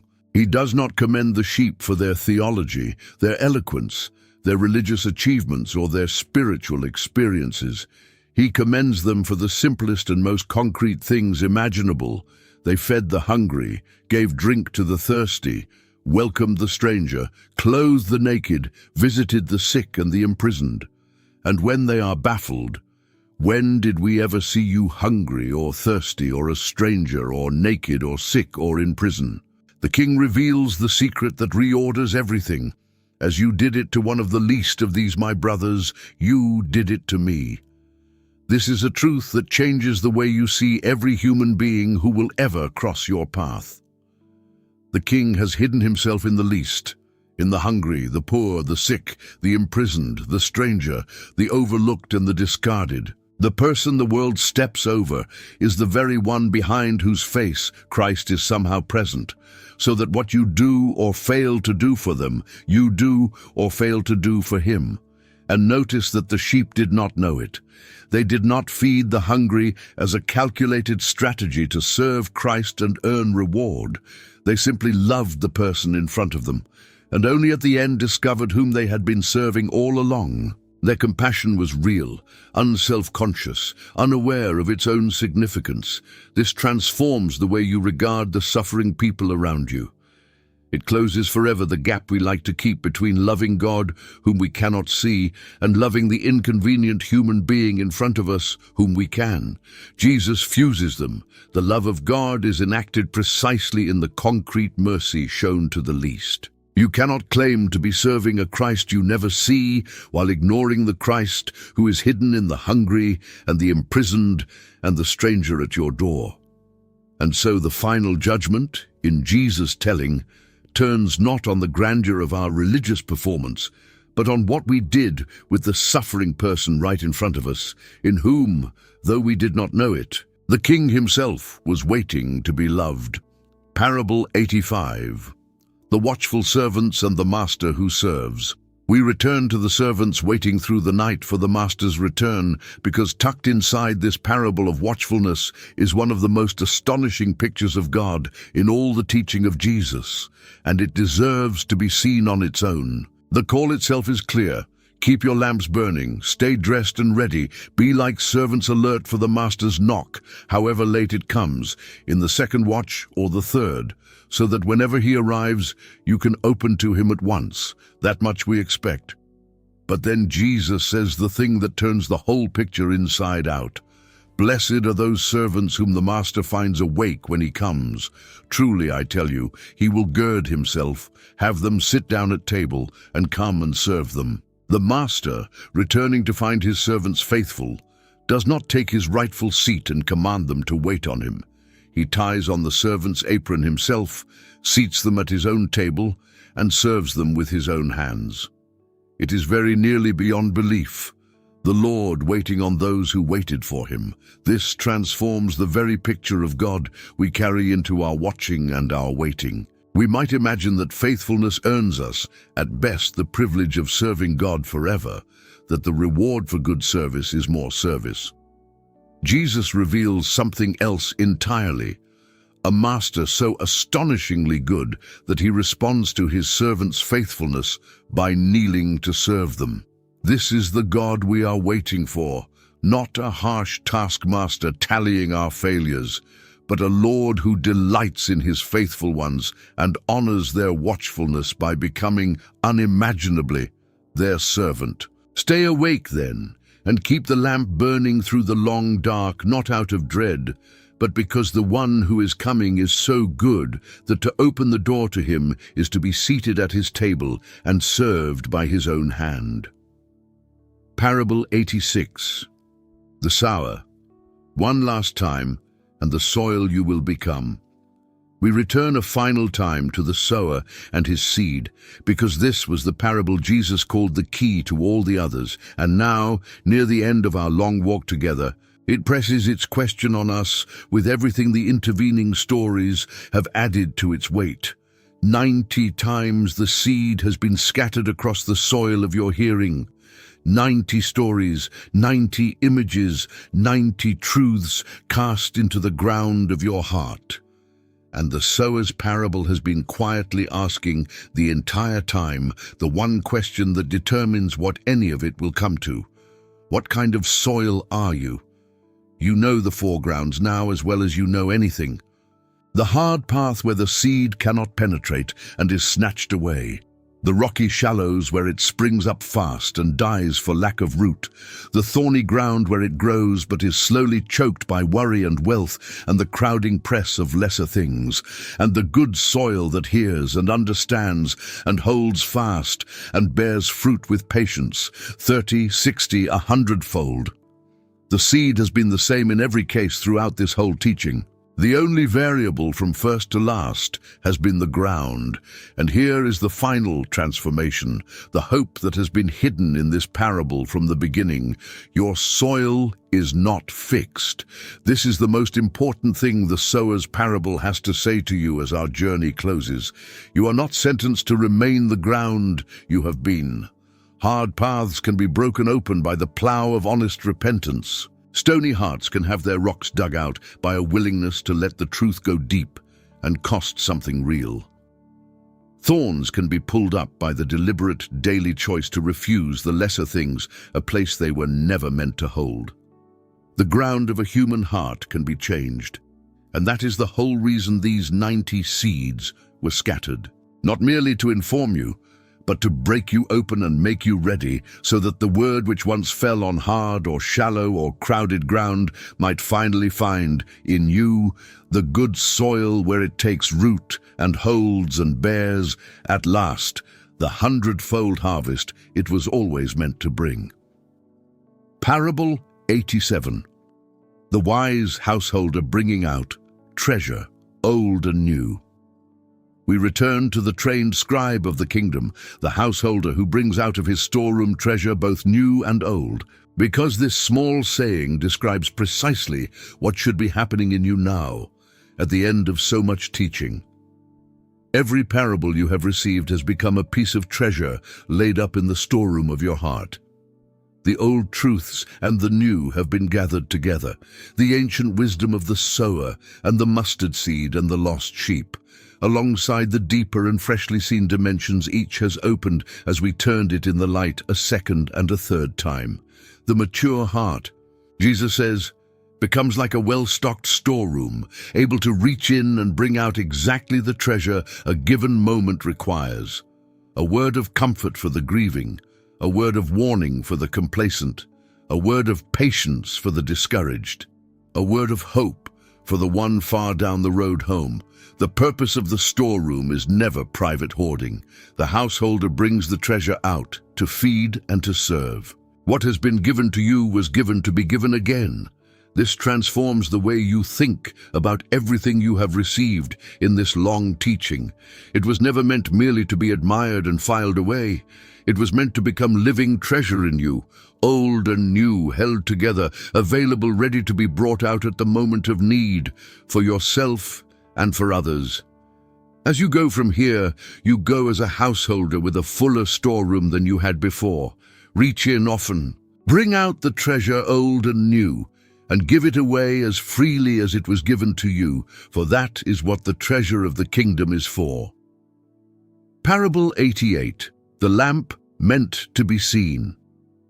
We return to the lamp that is not lit to be hidden under a basket, but set on a stand to give light to the whole house. Because as our teaching draws toward its close, this image turns from instruction into commission. You have received light. Through these parables, through this long and unhurried walk among the teachings of Jesus, light has entered. And Jesus is unambiguous about what light is for. It is not lit to be hidden. It is not given to be kept. It is set on a stand precisely so that it may give light to everyone in the house. The temptation, once the teaching ends, is to let the light stay private, to be quietly warmed by it, comforted by it, and to keep it tucked safely inside, under the basket of self-consciousness or fear or a false humility that shrinks from being seen. But a hidden lamp betrays its whole purpose. The light was never meant only for the one who carries it. It was meant to fall on the faces of others still sitting in the dark, to help them find their way, and above all, to lead them to glorify not the lamp, but the God who is its source. This transforms the way you think about carrying forward what you have received. Let your light shine before others, Jesus said, so that they may see your good works and give glory to your Father in heaven. The purpose of the shining is not your own reputation, but the Father's glory and the illumination of those still in darkness.